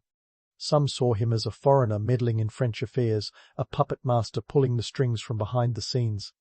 The nobles, in particular, were not fans of Mazarin's centralized power approach. They felt like extras in a play where Mazarin was the lead and they weren't even getting a speaking role. The irony is rich, considering these were the same nobles who bickered over power like children squabbling over the last piece of cake. Despite the opposition, Mazarin pressed on, showing a resilience that would have made even the hardiest marathon runner gasp. His secret weapon was his ability to adapt. When the political landscape shifted, Mazarin shifted with it. He was like a master chess player, always thinking several moves ahead, anticipating his opponent's strategies, and countering them with finesse. Now, let's talk about the Peace of Westphalia itself. If you've ever tried to get a group of people to agree on what toppings to put on a pizza, you might have a sense of what Mazarin was up against. The peace negotiations dragged on for 5 long years, with representatives from over 104 states arguing over borders, sovereignty, and religious freedoms. The result was a series of treaties that reshaped Europe's political map. France gained territories in Alsace, bolstering its eastern frontier and effectively clipping the wings of the Habsburg eagle. It's easy to romanticize Mazarin as the diplomatic genius who brought peace to a war-torn Europe, but let's not forget the harsh realities. The Peace of Westphalia was as much about power and pragmatism as it was about peace. It laid the groundwork for the modern nation-state system, emphasizing state sovereignty over religious unity. In other words, it was less kumbaya and more, let's mind our own business, shall we? Mazarin's success in these negotiations was a testament to his ability to read the room, an invaluable skill for anyone with political ambitions. He knew when to push, when to pull back, and when to let others think they were in control. It was a delicate dance, and Mazarin had the moves to match. But don't be fooled into thinking that the Peace of Westphalia was the end of Mazarin's challenges. The ink was barely dry on the treaty before he had to turn his attention to internal strife in France. The Fronde, a series of civil wars, was looming on the horizon, threatening to undo all the hard work Mazarin had put into securing France's position in Europe. It was as if he had just finished building a sandcastle, only to see a wave approaching. And that's where we'll leave Mazarin for now, standing on the precipice of yet another storm. His cunning and diplomatic skills had served him well on the international stage, but the domestic front was an entirely different beast. How would he handle the internal turmoil that threatened to tear France apart? Stay tuned for the next chapter of this political roller coaster, where Cardinal Mazarin will once again have to prove that he wasn't just a master manipulator of European politics, but also a savvy operator on home soil. As the ink dried on the Peace of Westphalia, Mazarin found himself staring down the barrel of the Fronde, a series of French civil wars that promised to be about as peaceful as a cat in a room full of rocking chairs. This wasn't just a skirmish over who got the last croissant at breakfast. It was a full-fledged power struggle that threatened to unravel the very fabric of French society. The noble class, feeling sidelined by Mazarin's centralizing policies, decided they had a bone to pick. And like any good aristocratic rebellion, it was wrapped in a cloak of self-righteous indignation and powdered wigs.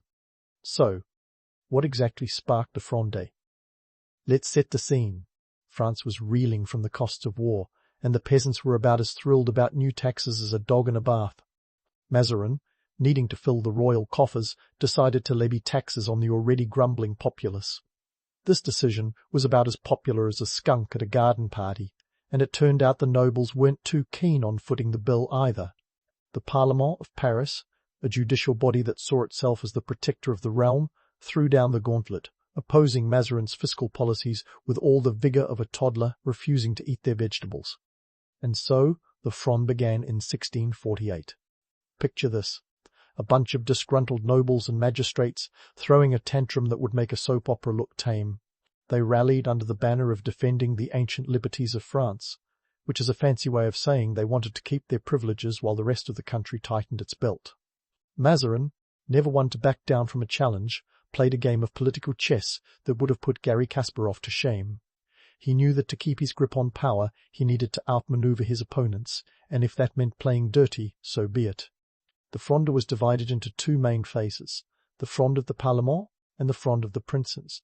During the Fronde of the Parlement, Mazarin faced off against the judicial body in a battle of wills that made the courtroom dramas of today look like kindergarten squabbles. The Parlement, backed by a coalition of nobles, demanded reforms that would reduce Mazarin's power. Their demands were about as welcome as a bull in a china shop, but Mazarin, ever the strategist, knew when to bide his time. In 1649, Mazarin made the bold move of arresting several Parlement leaders, prompting a backlash that saw Paris erupt into chaos. The city became a battleground, with barricades and street fighting that would make any revolution proud. Mazarin, recognizing the danger, decided that discretion was the better part of valor, and temporarily fled Paris with the young King Louis XIV and his mother, Anne of Austria. It was a tactical retreat, akin to a chess player sacrificing a pawn to save the king. Now, let's talk about the Fronde of the Princes, which kicked off in 1650 and was essentially the sequel nobody asked for. This time, the opposition was led by high-ranking nobles like Prince de Condé, who had more ambition than a reality TV contestant. Condé, a war hero from the 30 Years' War, fancied himself as France's next big thing and wasn't shy about letting everyone know it. He and his allies sought to dethrone Mazarin, seeing him as a foreigner meddling in their affairs, which was ironic given how they were meddling in the affairs of state. Mazarin, with his back against the wall, proved that he was more than capable of playing hardball. He orchestrated a series of alliances and betrayals that would put any soap opera to shame. He leveraged the internal divisions among the nobles, turning them against each other like a puppeteer pulling strings. His strategy was as much about psychology as it was about politics, knowing that a divided opposition was easier to conquer. Economically, the Fronde came at a hefty price. The wars drained the royal treasury, and Mazarin had to juggle finances like a circus performer with too many plates. The cost of maintaining armies and securing loyalties was significant, with estimates suggesting that the war effort cost France millions of livres. Mazarin was like a magician, conjuring resources from thin air to keep the state afloat, all while dodging the daggers of his enemies. As the Fronde dragged on, it became clear that the nobles were their own worst enemies. Their inability to present a united front played right into Mazarin's hands. The rebellion, once a serious threat, began to unravel like a cheap sweater caught on a nail. Mazarin bided his time, waiting for the right moment to strike. In 1653 he returned to Paris in triumph, having outlasted his opponents through a combination of cunning, patience, and sheer force of will. But let's not sugarcoat it. Mazarin's methods were about as popular as a tax collector at a birthday party.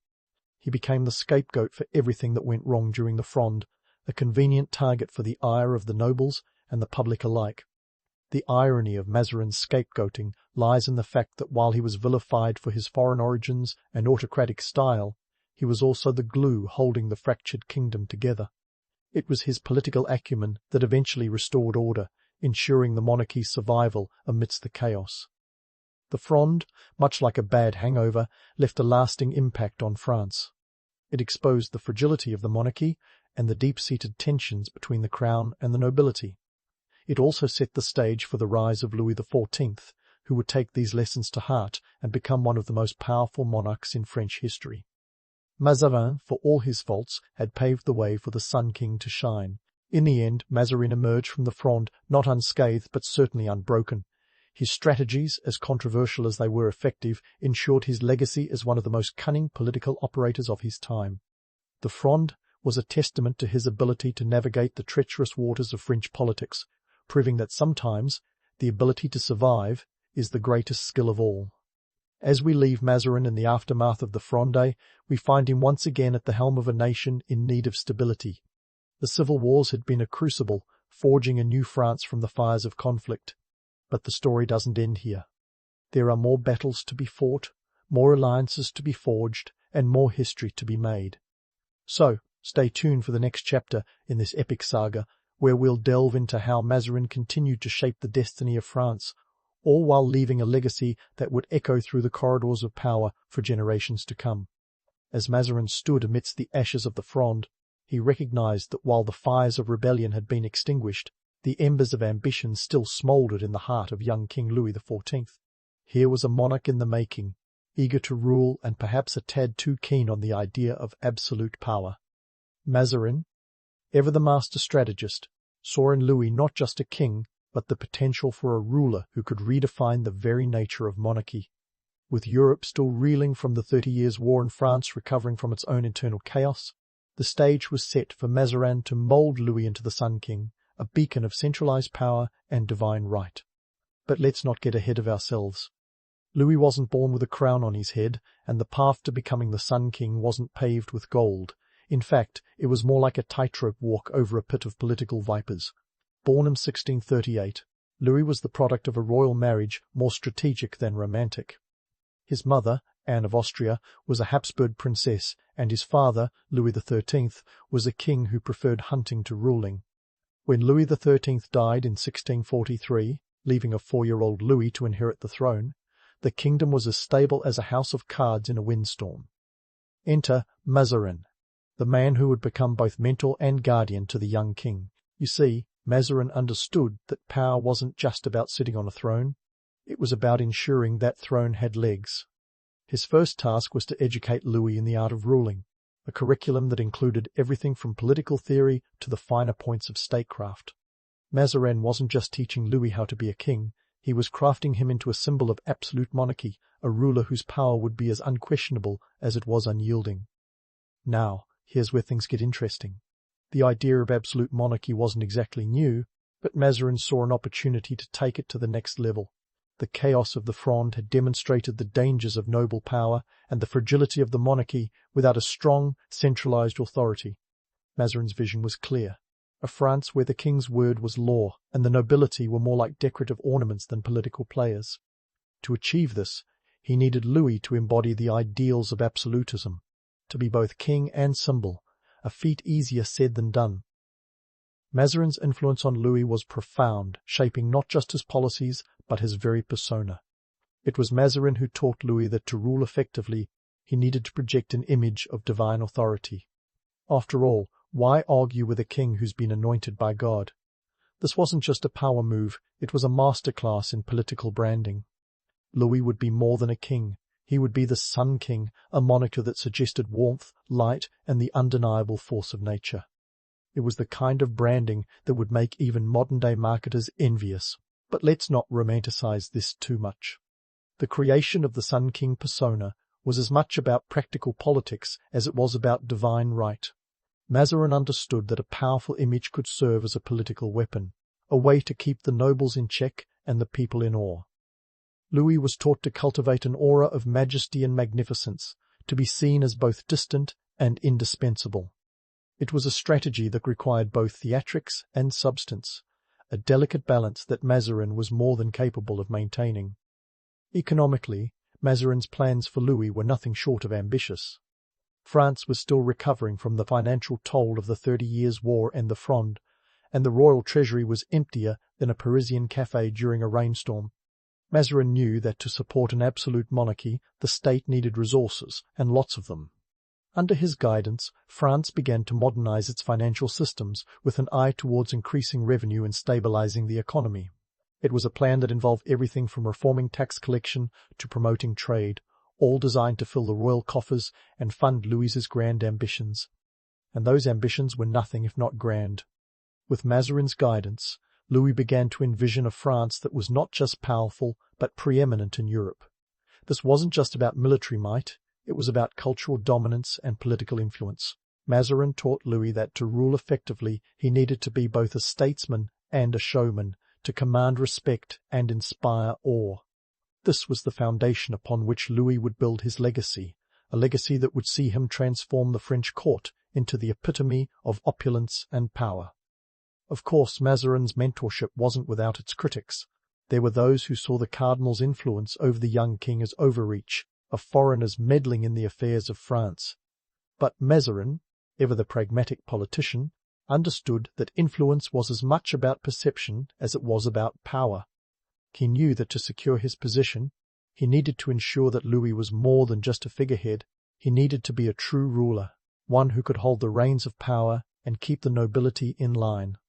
The relationship between Mazarin and Louis was complex, a blend of mentorship, manipulation, and mutual respect. Mazarin taught Louis how to wield power with the velvet glove, to be both feared and loved, a balancing act that required both skill and subtlety. It was a relationship that would shape the course of French history, laying the groundwork for an absolute monarchy that would endure long after Mazarin's death. As Louis matured, Mazarin's lessons began to take root. The young king became increasingly assertive, eager to put his own stamp on the monarchy. By the time Mazarin died in 1661, Louis was ready to take the reins, declaring his intention to rule without a chief minister, a bold move that signaled the dawn of a new era. In many ways, Mazarin's influence was both his greatest legacy and his ultimate triumph, a testament to his skill as a statesman and his vision for a strong centralized monarchy. So, what can we take away from Mazarin's mentorship of Louis XIV? For one, it's a reminder that power isn't just about holding office. It's about shaping the narrative and mastering the art of perception. Mazarin understood that to build an absolute monarchy, he needed to craft a king who was more than just a ruler. He needed a symbol, a beacon of power that could unify France and project strength to the world. And in Louis XIV he found the perfect canvas upon which to paint his vision. But let's not sugarcoat it. Mazarin's mentorship was as much about self-preservation as it was about statecraft. He understood that his own position depended on a strong monarchy, and he was willing to do whatever it took to ensure its success. It was a pragmatic approach, one that saw him navigate the treacherous waters of French politics with all the finesse of a master sailor. As we leave Mazarin and Louis on the cusp of a new era, we find ourselves at a turning point in history. The stage is set for Louis to take the throne and transform France into a powerhouse of absolute monarchy. But the story doesn't end here. There are more challenges to face, more triumphs to achieve, and more history to be made. So, stay tuned for the next chapter in this epic saga, where we'll delve into how Louis XIV continued to build on Mazarin's legacy, all while leaving a mark on the world that would echo through the ages. Mazarin's legacy is a bit like a French pastry, layered, complex, and often misunderstood. As we stand at the end of his life's journey, it's crucial to unpack the myth and reality of Mazarin's wealth, his economic policies, and his cultural patronage. First, let's dive into the rumour mill. Mazarin, they say, was wealthier than Croesus, with a fortune that could make Scrooge McDuck blush. But hold your horses, or your louis d'or. While Mazarin was indeed wealthy, the tales of his riches have more in common with a fish story than financial fact. Sure, he amassed a fortune, but it wasn't just from the royal coffers. Mazarin was a shrewd investor, a man who understood the value of a diversified portfolio before it was trendy. He owned properties, lent money at interest, and had a finger in many financial pies. At the time of his death in 1661, estimates of his wealth ranged widely, but a more conservative figure points to around 35 million livres, a sum that was significant, but hardly the stuff of legend. This fortune, however, didn't just line his pockets. Much of it was reinvested in the state, funding the ambitious projects of his protégé, Louis XIV. Now, let's talk economics. Mazarin's policies laid the groundwork for what would become the financial engine of Louis XIV's reign. He understood that a robust economy was the backbone of a strong monarchy. Under his guidance, France began standardizing its tax system, a Herculean task akin to herding cats, given the complex web of regional exemptions and noble privileges. Mazarin's reforms aimed to streamline tax collection, maximizing revenue while minimizing the traditional noble evasion tactics. It was an economic overhaul with echoes that can still be heard in modern fiscal policy. But Mazarin's contribution to France wasn't just about balancing the books. He was a cultural force, a patron of the arts who understood that power wasn't just about armies and treaties, it was also about soft power, the ability to influence hearts and minds. Mazarin's cultural patronage was as strategic as it was genuine. He sponsored artists, musicians, and scholars, creating a vibrant cultural scene that helped cement France's place as a European cultural hub. Mazarin founded the Collège des Quatre Nations, a testament to his belief in education and intellectual growth. This institution, which opened in 1608, was a unique blend of education and cultural diplomacy, inviting students from all over Europe to study in Paris. It was a move that not only educated future leaders, but also showcased France's cultural and intellectual prowess. In the realm of the arts, Mazarin's influence was equally profound. He was an avid collector of art, amassing a collection that included works by masters like Poussin and Raphael. His collection wasn't just about personal taste, it was a statement. By supporting the arts, Mazarin was positioning France as a cultural leader, a nation where art and intellect flourished under the patronage of a sophisticated and enlightened government. Yet, for all his contributions, Mazarin's legacy is a mixed bag. On one hand, he was a visionary who laid the foundations for the grandeur of Louis XIV's reign. On the other, he was a figure of controversy, a foreign cardinal in a fiercely nationalistic court. His policies and methods, while effective, were not universally beloved. He centralized power, often at the expense of the nobility, and his foreign origins made him a target for xenophobia and suspicion. Mazarin's deft handling of European politics, left a lasting impact. The Peace of Westphalia was not just a diplomatic triumph, but a blueprint for modern statecraft, emphasizing territorial sovereignty and the balance of power concepts that continue to shape international relations today.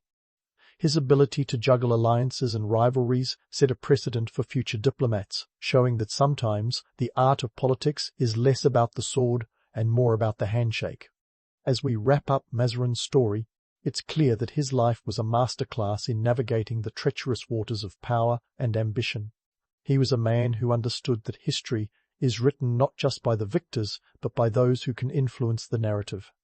Mazarin's legacy, much like his life, is a tapestry of triumphs and trials, a testament to his skill as a statesman and his vision for a France that would shine brightly on the European stage. So, what's the final takeaway from Mazarin's life? Perhaps it's that true power lies not just in wealth or titles, but in the ability to shape the future.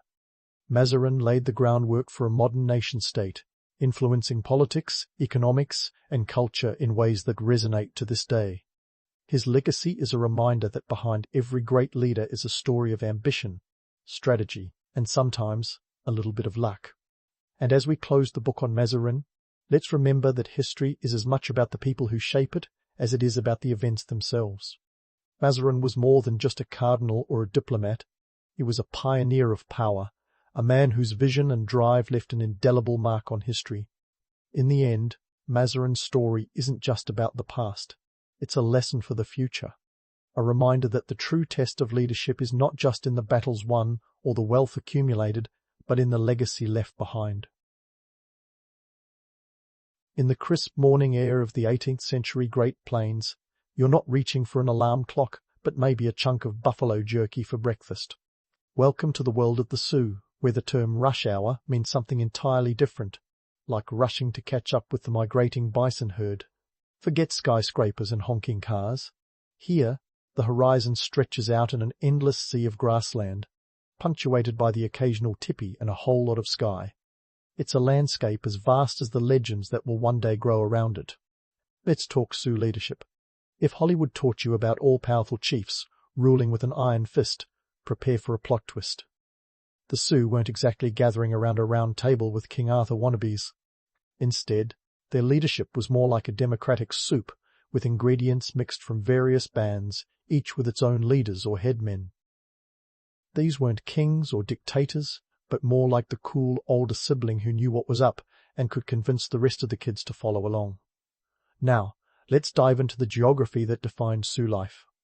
The Great Plains stretch from the Mississippi River to the Rocky Mountains, a whopping 1,800 miles of open country. That's like walking from New York City to Denver, just with fewer Starbucks on the way.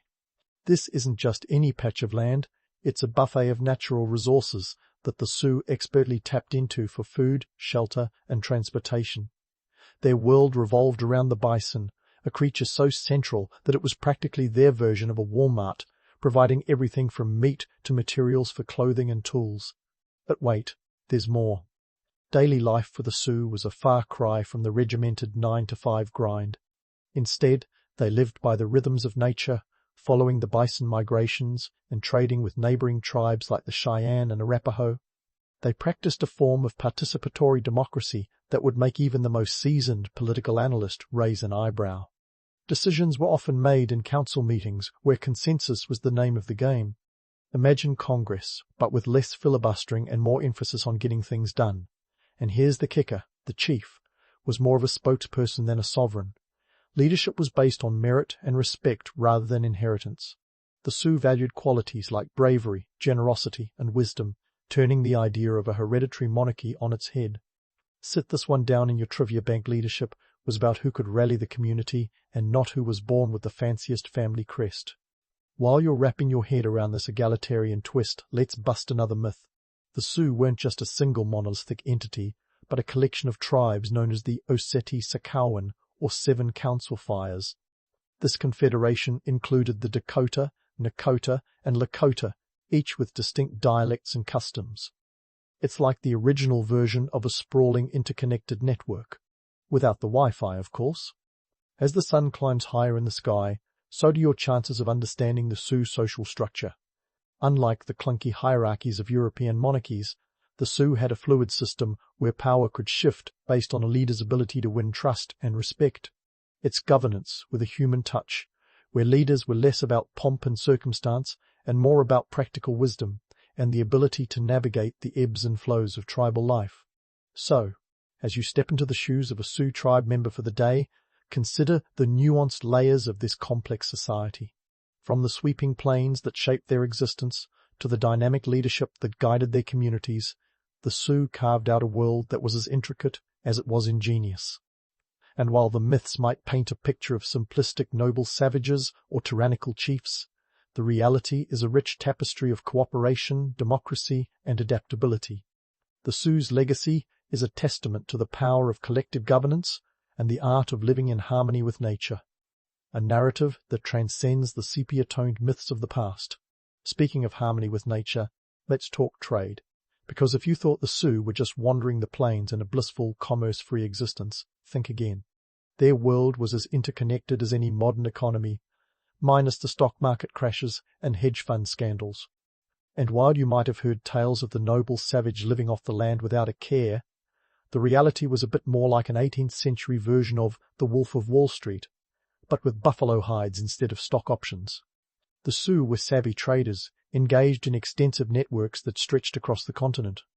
From the dense forests of the Great Lakes to the arid deserts of the southwest, they bartered goods like pelts, horses, and foodstuffs. Picture this: a single buffalo hide, expertly tanned, could fetch a variety of goods in return: knives, pots, or even European-manufactured cloth. It was a trade system built on mutual need and respect long before anyone thought to invent the credit card. But let's not romanticize this too much. Trading wasn't just a cheerful exchange of goods, it was a necessity born out of scarcity and survival. The Sioux needed horses to hunt more efficiently and compete with neighboring tribes. They needed metal tools to make life easier, and European trade goods were a double-edged sword. On one side, they provided new opportunities and conveniences, while on the other, they introduced dependencies and vulnerabilities. Enter the European settlers, with their shiny trinkets and promises of a brave new world. These folks had a knack for showing up with beads and baubles, thinking they could dazzle the indigenous people into submission. Spoiler alert, it wasn't that simple. The Sioux were shrewd negotiators who knew the value of what they were trading. They weren't just trading for trinkets, they were exchanging what they had in abundance for what they lacked. But the influx of European goods also meant the introduction of new challenges. Think of it as the original version of globalization, complete with all its complexities. Suddenly, the Sioux found themselves entangled in a web of economic dependencies. The buffalo, once just a source of sustenance, became a commodity, hunted not just for survival, but also for trade. It's like the classic story of needing a smartphone for everything. Before you know it, you're lost without it. Let's not forget the role of the fur trade, an industry that turned the North American wilderness into a bustling marketplace. European demand for beaver pelts transformed entire ecosystems and economies. And while the Sioux weren't as heavily involved in the fur trade as other tribes, they felt its ripple effects. The influx of traders altered traditional ways of life, sometimes for better, often for worse. This wasn't just about supply and demand, it was a profound shift in the Sioux's relationship with their land and resources. Their world was changing, and not always in ways that benefited them. The European settlers might have brought new opportunities, but they also brought diseases and encroachments on Sioux territory. It was a classic case of, with great commerce comes great complication. Now, about those buffalo. The bison were more than just a source of food and clothing. They were integral to the Sioux's spiritual and cultural identity, and their decline, fueled by overhunting and habitat disruption, was a catastrophe on multiple levels. Imagine if your entire way of life depended on a single resource, and then imagine that resource suddenly disappearing. It was an ecological and existential crisis rolled into one. And here's a twist. While the Sioux engaged in trade with Europeans, they also maintained robust trade networks with other indigenous groups. This wasn't just a one-way street of European goods flooding into indigenous hands. The Sioux traded horses with the Cheyenne and Arapaho, shared ceremonial knowledge with the Mandan, and formed alliances that transcended simple economic transactions. It was a complex web of commerce and culture, a testament to the resilience and adaptability of the Sioux people. So, as you wander through this day in the life of the Sioux leader, remember that beneath the romanticized veneer of the noble savage lies a sophisticated economic reality. It's a world where trade and diplomacy are as essential as hunting and gathering. The Sioux weren't just surviving off the land, they were thriving amid a rapidly changing world, navigating the stormy seas of commerce and culture with the skill of seasoned mariners. The sun continues its arc across the sky, casting light on the intricacies of Sioux trade and economy. As you ponder the myths and realities of this dynamic society, consider the layers of complexity that define their interactions with the land and with each other. The Sioux legacy is a testament to the power of adaptability in the face of change, a narrative as relevant today as it was centuries ago. And while the past may be a foreign country, it's one that offers valuable lessons for navigating our own interconnected world. As midday sun casts long shadows over the Great Plains, let's pivot from trade to the political chessboard, where the Sioux play the game as complex as any seasoned diplomat at a G8 summit. You might imagine treaties as solemn oaths sealed with a handshake, but in the 18th century, these agreements were often as sturdy as a paper umbrella in a thunderstorm. The Sioux, however, weren't just passive participants in these dramas, they were masters at leveraging their position between warring European powers and rival tribes, all while keeping their own house in order. Take, for instance, the Treaty of 1763, the one that wrapped up the 7 Years' War, known on this side of the pond as the French and Indian War. The British and French were busy divvying up North America like kids squabbling over Halloween candy, but the Sioux saw an opportunity. Here's where their strategic brilliance shone through. They deftly exploited European rivalries to secure their own interests. While the British and the French were busy redrawing maps, the Sioux were negotiating access to crucial trade routes and alliances that would keep their economy humming and their enemies at bay. But let's not sugarcoat it. These treaties often resembled more of a poker game than a peace summit, with each party holding cards close to their chest. The Sioux were no strangers to this game of wits. They knew that promises made by European powers were as reliable as a politician's campaign pledge, so they played it smart, forming alliances with various tribes and European nations, always ready to switch sides if the wind changed direction. In doing so, they maintained a delicate balance of power that allowed them to thrive amidst the chaos. Now, if you're picturing these treaties as grand affairs with pomp and ceremony, think again. They were more often conducted in remote outposts with only the essentials, a few representatives, some interpreters, and a healthy dose of skepticism. Primary sources tell us that the Sioux leaders were astute negotiators, often driving hard bargains to protect their people and territory. They weren't just signing on the dotted line, they were securing their future in a rapidly changing world. And speaking of change, let's talk about the internal cohesion that kept the Sioux united even as external pressures mounted.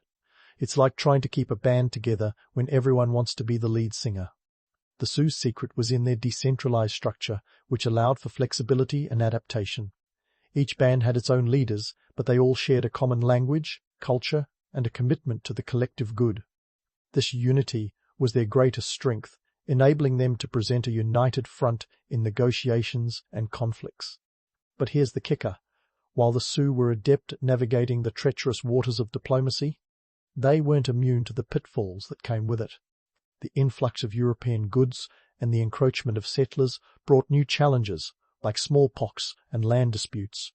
Yet, even in the face of these adversities, the Sioux demonstrated a resilience that would make any modern-day survivalist proud.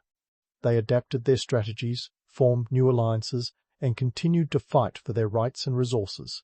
In the grand scheme of things, the Sioux's diplomatic maneuvers were a testament to their strategic acumen and determination to preserve their way of life.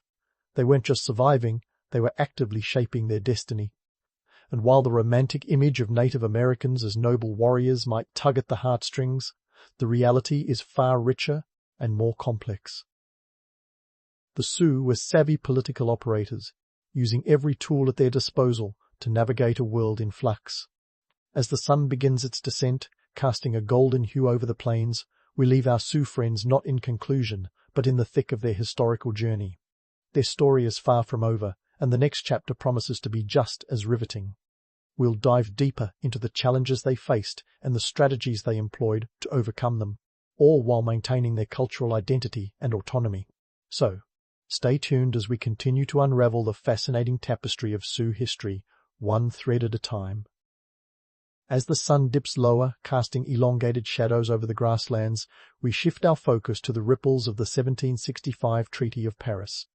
This treaty, the sequel to the 1763 agreement, was like a cosmic game of musical chairs, with European powers rearranging territories across the globe. While it might seem a continent away from the Sioux, the reverberations of these imperial musical chairs were felt on the plains. It's like when your upstairs neighbors decide to move furniture at midnight. You're not directly involved, but boy, do you feel the impact. The Treaty of Paris didn't just draw new lines on a map, it redrew the entire balance of power in North America. France bid adieu to its territories, leaving the British as the primary landlords. For the Sioux, this wasn't just a change in who sent the fur traders, it was a seismic shift in their geopolitical landscape. Suddenly, they had to navigate the British encroachment on their lands while balancing delicate alliances with other tribes. The Sioux understood that in this brave new world they had to be as nimble as a cat on a hot tin roof. Now, let's talk Sioux diplomacy. If you think diplomat and imagine three-piece suits and cocktail parties, think again. Sioux leaders were more like field generals and seasoned negotiators rolled into one. Let's spotlight one such leader, Mato Toyela, or Chief Little Turtle. Although technically not Sioux, he was a contemporary indigenous leader who showcased similar strategic brilliance. Little Turtle was a maestro of tactics, leading his people through battles and negotiations with a strategic finesse that would make any chess grandmaster envious. But back to the Sioux. These were leaders who had to juggle the complexities of tribal alliances, intertribal conflicts, and the rising tide of European settlers. The romantic image of the noble warrior, stoic and unyielding, clashes with the harsh reality of these political maneuverings.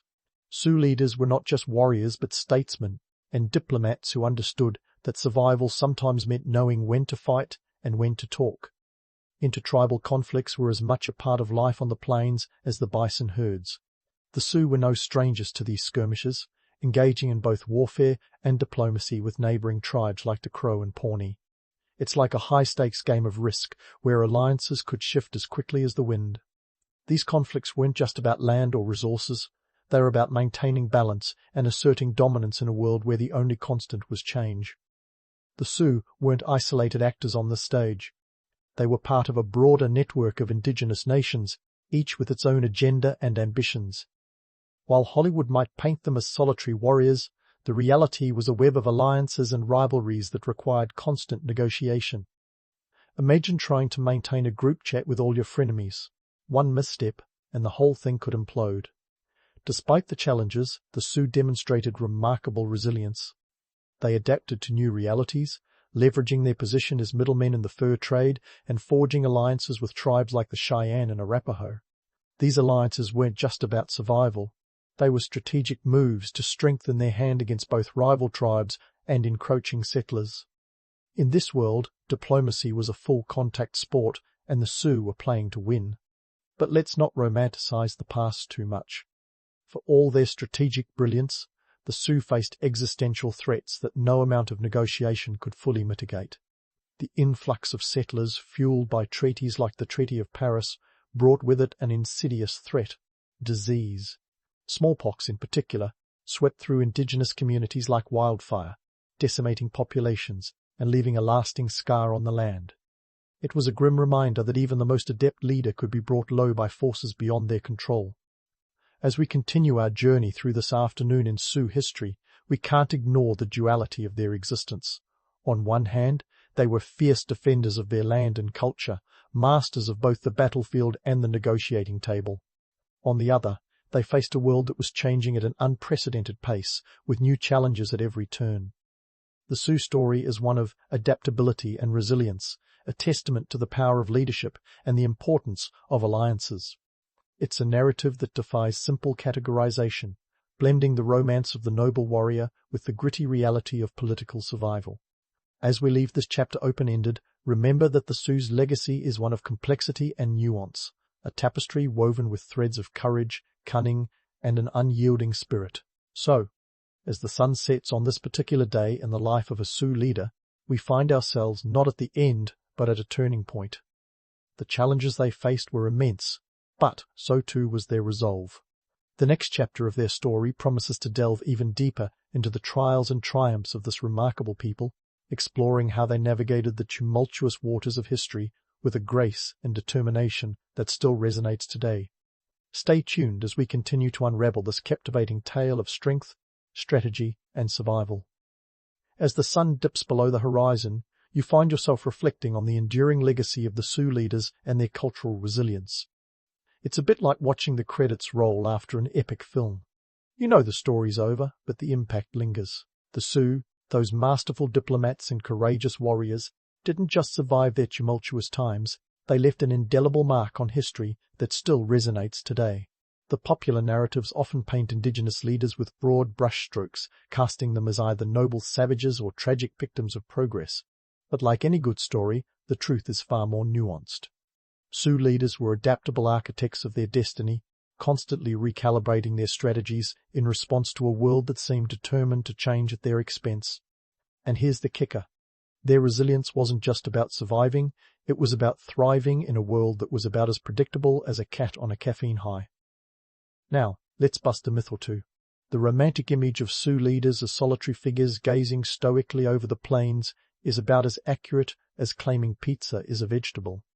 Leadership among the Sioux was a collective enterprise, with decisions made in councils where voices were heard and consensus was king. It was a system that valued wisdom over birthright, where a leader's merit was measured in deeds, not titles. And if you think that's just a quaint notion, consider this. The Sioux's participatory democracy offered a level of political engagement that would make many modern governments green with envy. But let's not ignore the harsh realities that shaped these stories. The Sioux's world was one of constant flux, with European settlers encroaching on their lands and introducing diseases that decimated their populations.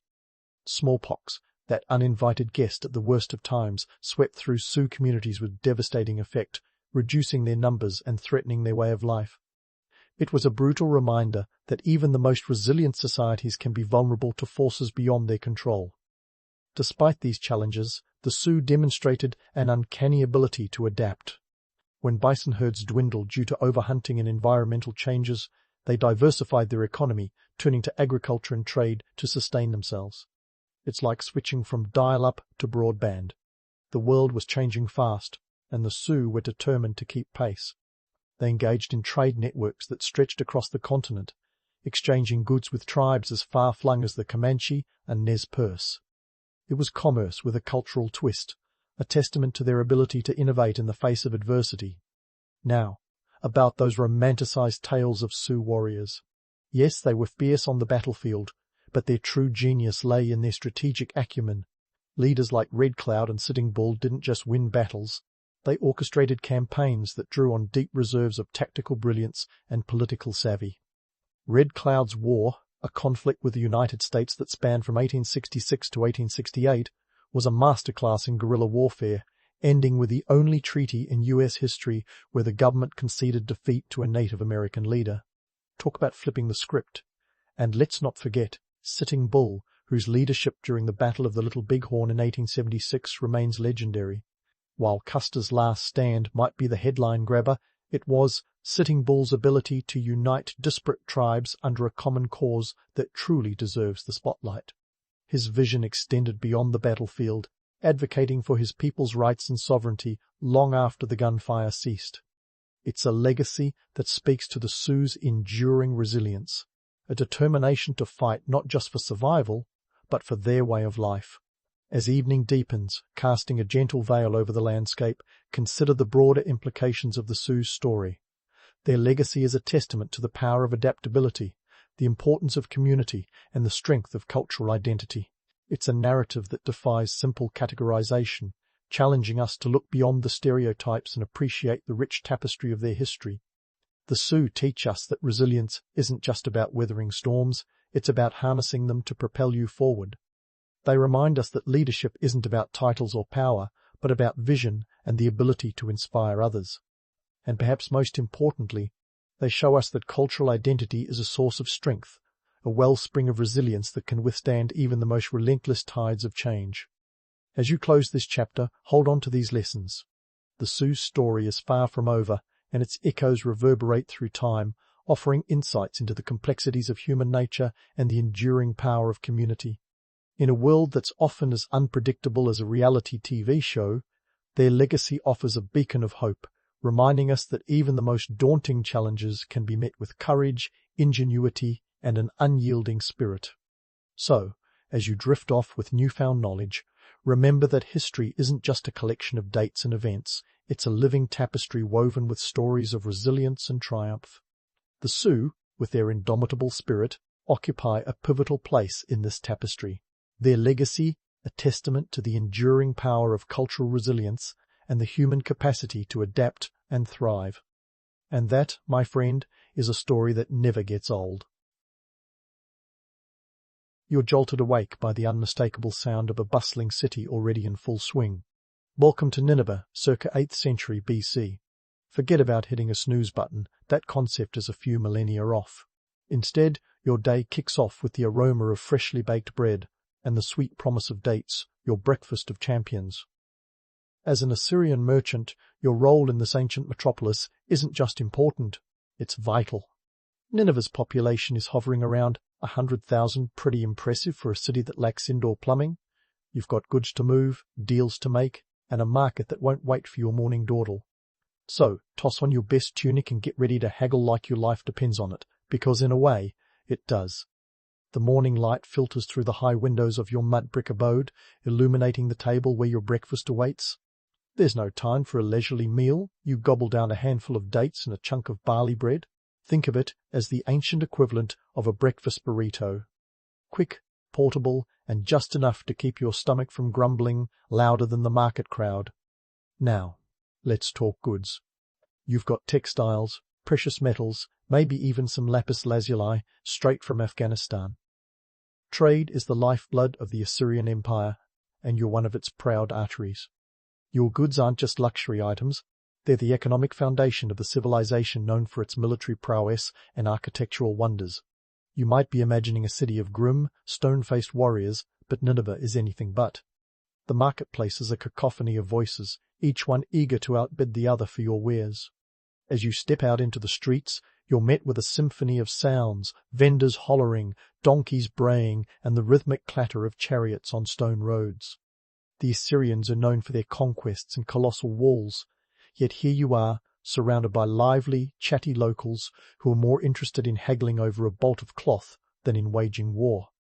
The myth of the stoic Assyrian melts away with every banter-filled negotiation. Nineveh's market is a vibrant tapestry, a testament to the city's role as a trade hub between the east and the west. The goods you see aren't just from neighboring regions but from distant lands, each piece telling its own story of long journeys and rich histories. You navigate through the throngs, eyeing potential buyers and competitors alike. You know that every sale is a negotiation, a dance of words as intricate as any military strategy. And speaking of myths, let's debunk the idea that ancient trade was a straightforward affair. Sure, you've got your goods and a market full of eager buyers, but let's not forget the delightful chaos that comes with it. Prices fluctuate like the Tigris River in flood season, and you've got to be sharper than a double-edged sword to turn a profit. The art of haggling is less about shouting the loudest and more about reading people, anticipating their moves, and, of course, knowing when to walk away. As you sidestep a particularly stubborn donkey blocking your path, you can't help but appreciate the paradox of it all. Here in Nineveh, a city famed for its imposing ziggurats and fierce armies, today's battles are fought with words and weighed in silver shekels. It's a world where the value of goods shifts with the sun, where alliances are forged over cups of beer, and where the morning's gossip can dictate the afternoon's trade. The marketplace is a living organism, ever-changing and always in motion. You're not just a merchant, you're a crucial cog in the vast machine of the Assyrian economy. Your success bolsters the empire, and your failures?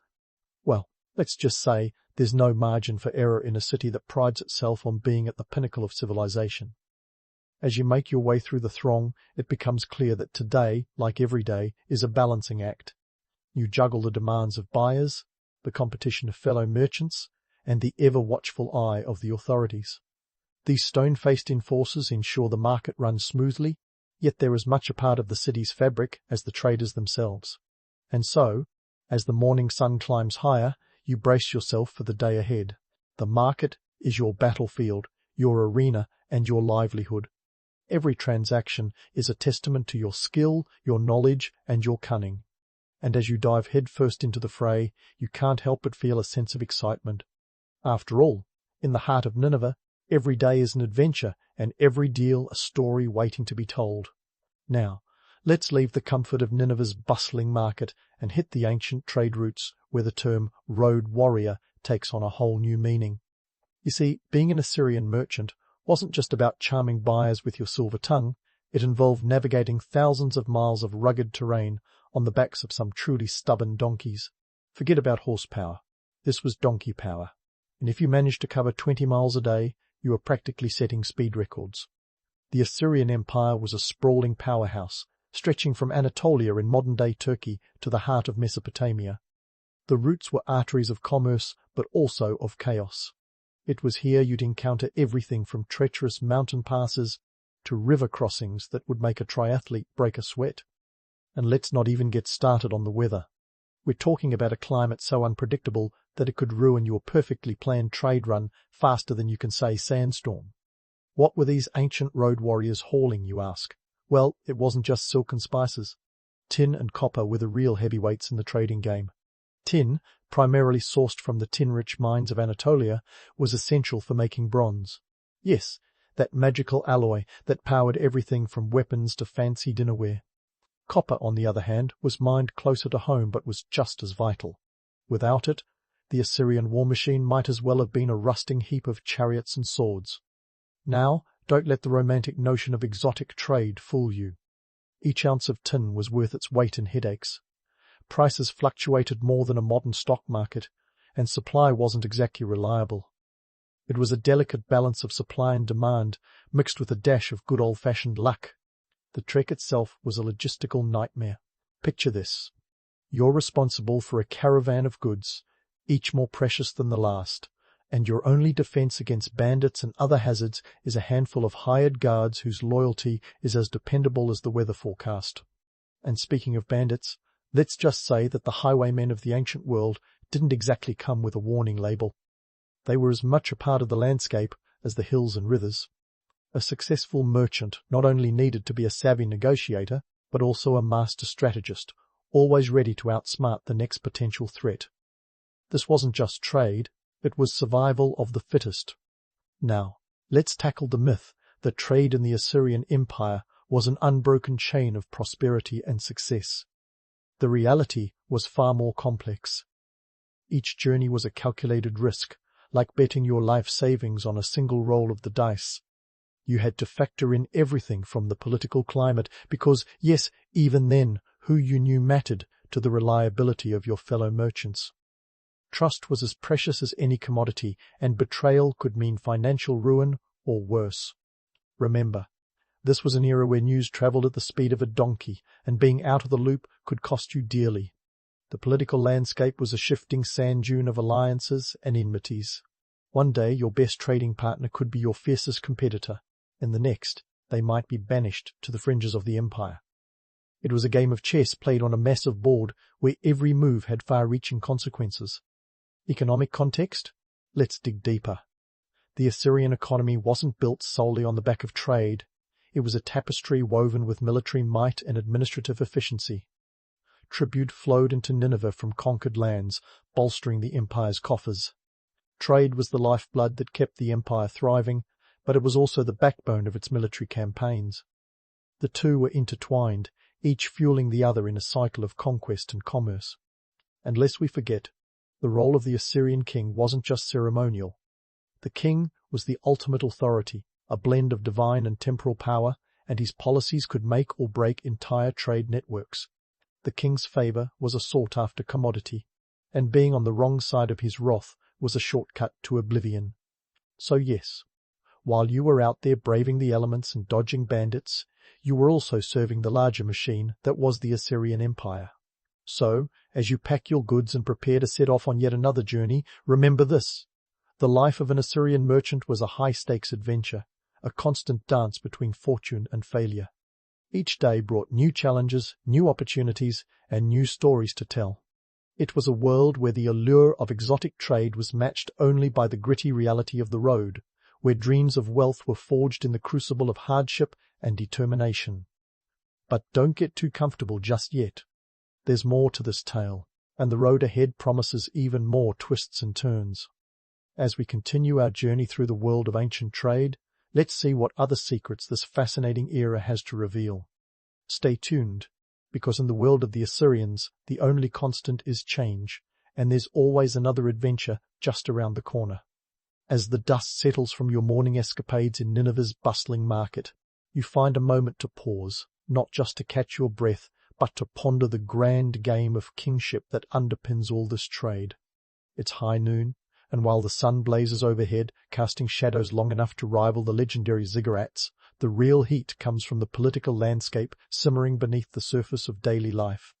Welcome to the era of Tiglath-Pileser III, the Assyrian king whose name alone could strike fear into the heart of any would-be rebel. This guy didn't just expand borders, he practically redefined the map. We're talking about a military campaign that stretched Assyrian influence from the Mediterranean to the Persian Gulf. But before you start envisioning a benevolent ruler spreading prosperity like confetti, let's get real. Expansion under Tiglath-Pileser was less about sharing the wealth and more about securing it through ironclad control. Here's the kicker. While his conquests opened up new trade routes, they also came with a Pandora's box of taxes and regulations. The Assyrian economy was a well-oiled machine, and like any machine it needed fuel, lots of it. You can thank our dear king for the introduction of the corvée, a system of forced labour that had every able-bodied man contributing to the state's grand designs, whether he liked it or not. And let's not forget the tribute system. Conquered lands weren't just sources of goods, they were ATMs, with each province expected to cough up a hefty "thank you for not being obliterated." Tiglath-Pileser's policies were a double-edged sword. On one hand, they laid the groundwork for a thriving trade network that made Nineveh the envy of the ancient world. On the other, they brought a level of bureaucracy that would make a modern-day civil servant weep. Picture endless scrolls of tax records, trade permits, and military rosters. The Assyrian Empire was a web of red tape, and getting caught in it was as inevitable as a sandstorm in the desert. Now, let's tackle the myth of the Golden Age. Sure, it's easy to romanticize this era as a time of unparalleled prosperity, but the truth is a bit more nuanced. The empire wasn't a utopia of wealth and opportunity. It was a pressure cooker of ambition and obligation. Merchants like you might not have been nobility, but your role was vital. You were the middlemen, the facilitators of the empire's grand economic schemes. Your influence was significant, yet you were always dancing on the knife's edge of favour and disfavour. Social hierarchy in Assyria was as rigid as one of their famed city walls. At the top were the king and his nobles, closely followed by scribes and priests who wielded the power of literacy and divine favour. Merchants sat somewhere in the middle, respected for their economic contributions, but never quite part of the inner circle. Yet, despite being a few rungs down the ladder, your dealings were instrumental in keeping the empire's coffers full. You were both indispensable and expendable, a paradox that would make any philosopher's head spin. So, while the nobles were busy throwing lavish banquets and toasting to the empire's glory, you were navigating a labyrinth of regulations just to keep your business afloat. Every trade decision was a gamble, a careful calculation of risk versus reward. It was a game where the stakes were high and the consequences of failure could be catastrophic. Let's not forget the delightful little myth that bureaucracy was some modern invention. Assyria had it down to a fine art. They didn't just invent paperwork, they practically buried you in it. Think you're drowning in emails today? Try juggling clay tablets inscribed with cuneiform, the ancient equivalent of a never-ending inbox. Each one a record of taxes paid, goods traded, or decrees issued, all under the watchful eye of the royal administration. Losing a tablet wasn't just inconvenient, it was a one-way ticket to financial ruin or worse. As you sip on your midday brew, let's call it the Assyrian version of a power lunch, you reflect on these realities. You might not have the luxury of reclining on silk cushions, but you're acutely aware of your role in the grand scheme. The empire's might is built on the backs of those who trade, toil, and negotiate, often in the shadows of history's more glamorous figures.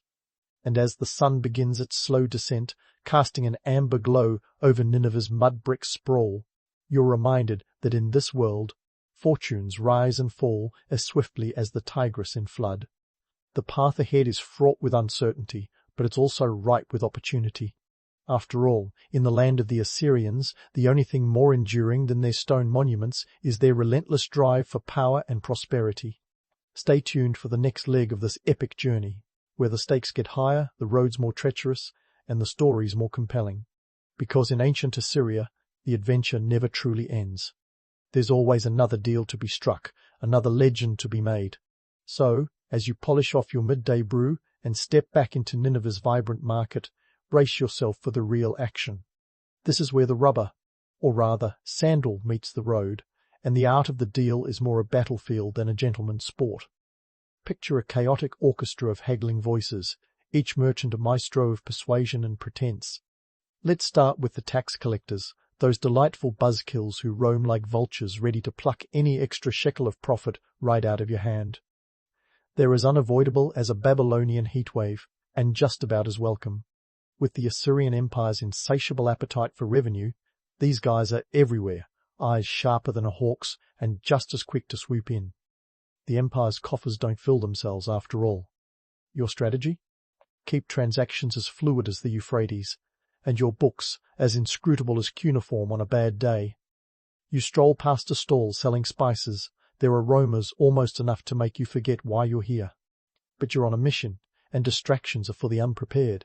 You make your way to a fellow merchant's booth, his textiles spread out in a rainbow of colours. This isn't just any merchant. He's got connections stretching all the way to the Indus Valley. You're here to barter, not just for goods, but for information, because in this market, knowledge is as valuable as gold. Now, you might think of the marketplace as a melting pot of cultures, and you'd be partially right. It's less melting pot, more pressure cooker.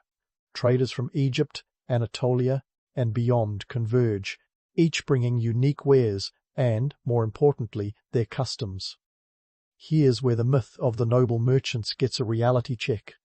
Sure, it's tempting to picture yourself as a cultured connoisseur of the exotic, but the truth is, it's a ruthless game where the stakes are high, and the competition cutthroat. You've got to outwit not just the tax collectors, but the rival merchants as well. These aren't just competitors, they're sharks in the water, circling for any sign of weakness. Legal disputes are as common as sand in the desert. Forget the romantic notion of gentlemanly deals sealed with a handshake. Here, it's more about who can outmaneuver whom in a labyrinth of laws and loopholes that would make a Mesopotamian lawyer's head spin. As you haggle over a particularly exquisite bolt of cloth, you're reminded that this isn't just trade, it's theatre. Every nod, every pause, every calculated sigh is part of the performance. You've got to sell not just the product, but the story behind it. This lapis lazuli, you might say, why it was mined in the harsh mountains of Afghanistan, journeying thousands of miles to grace this very market. Never mind that it might have taken a few detours along the way. The afternoon wears on, and the sun begins its lazy descent.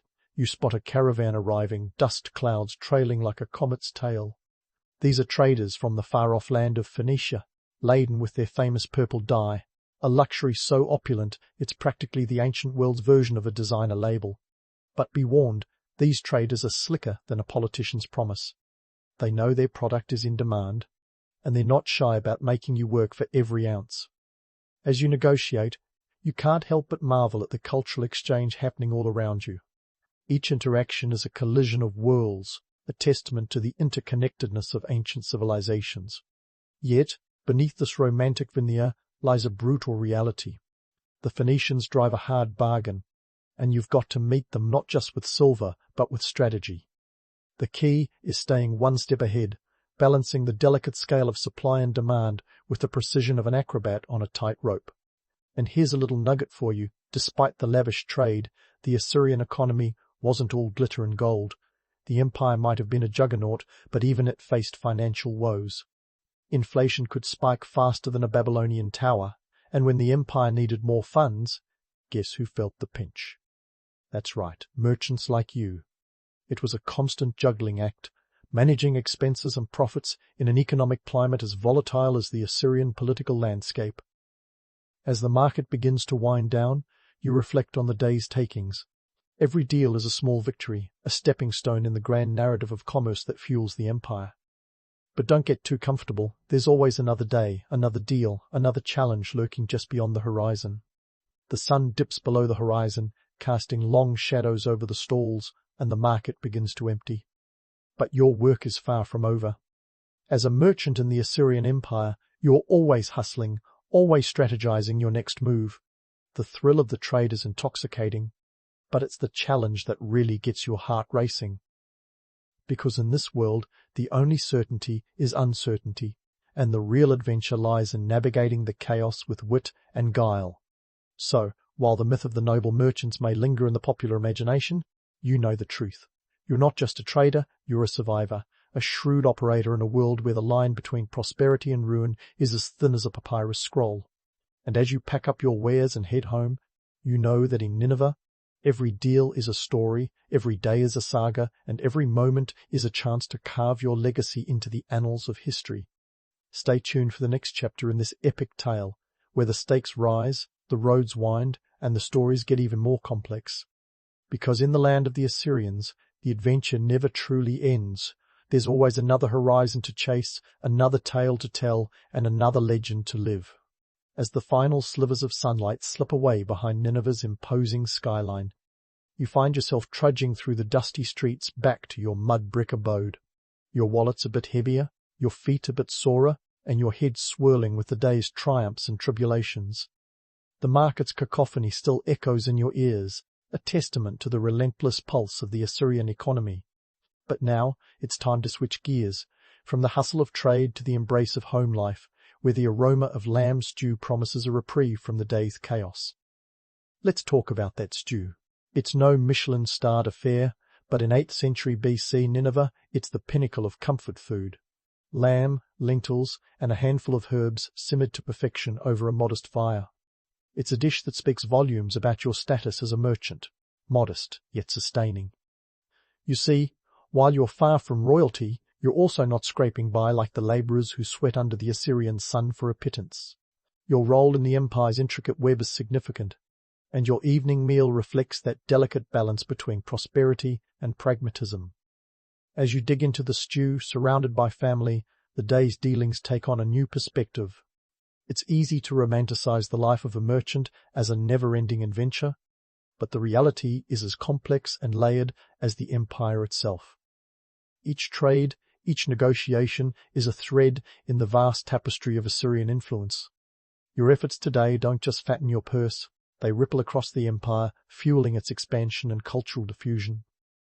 And speaking of cultural diffusion, let's not gloss over the broader impact of trade. The Assyrian merchants were the unwitting architects of globalization, long before the term was coined. The goods you peddled were not just commodities, they were carriers of culture, ideas, and innovation. From the Indus Valley to the Nile, your textiles and metals became the vehicles through which languages, art, and even technological advances spread. The lapis lazuli you traded wasn't just a jewel. It was a piece of the Afghan mountains, a story of distant lands and peoples, now woven into the fabric of Assyrian society.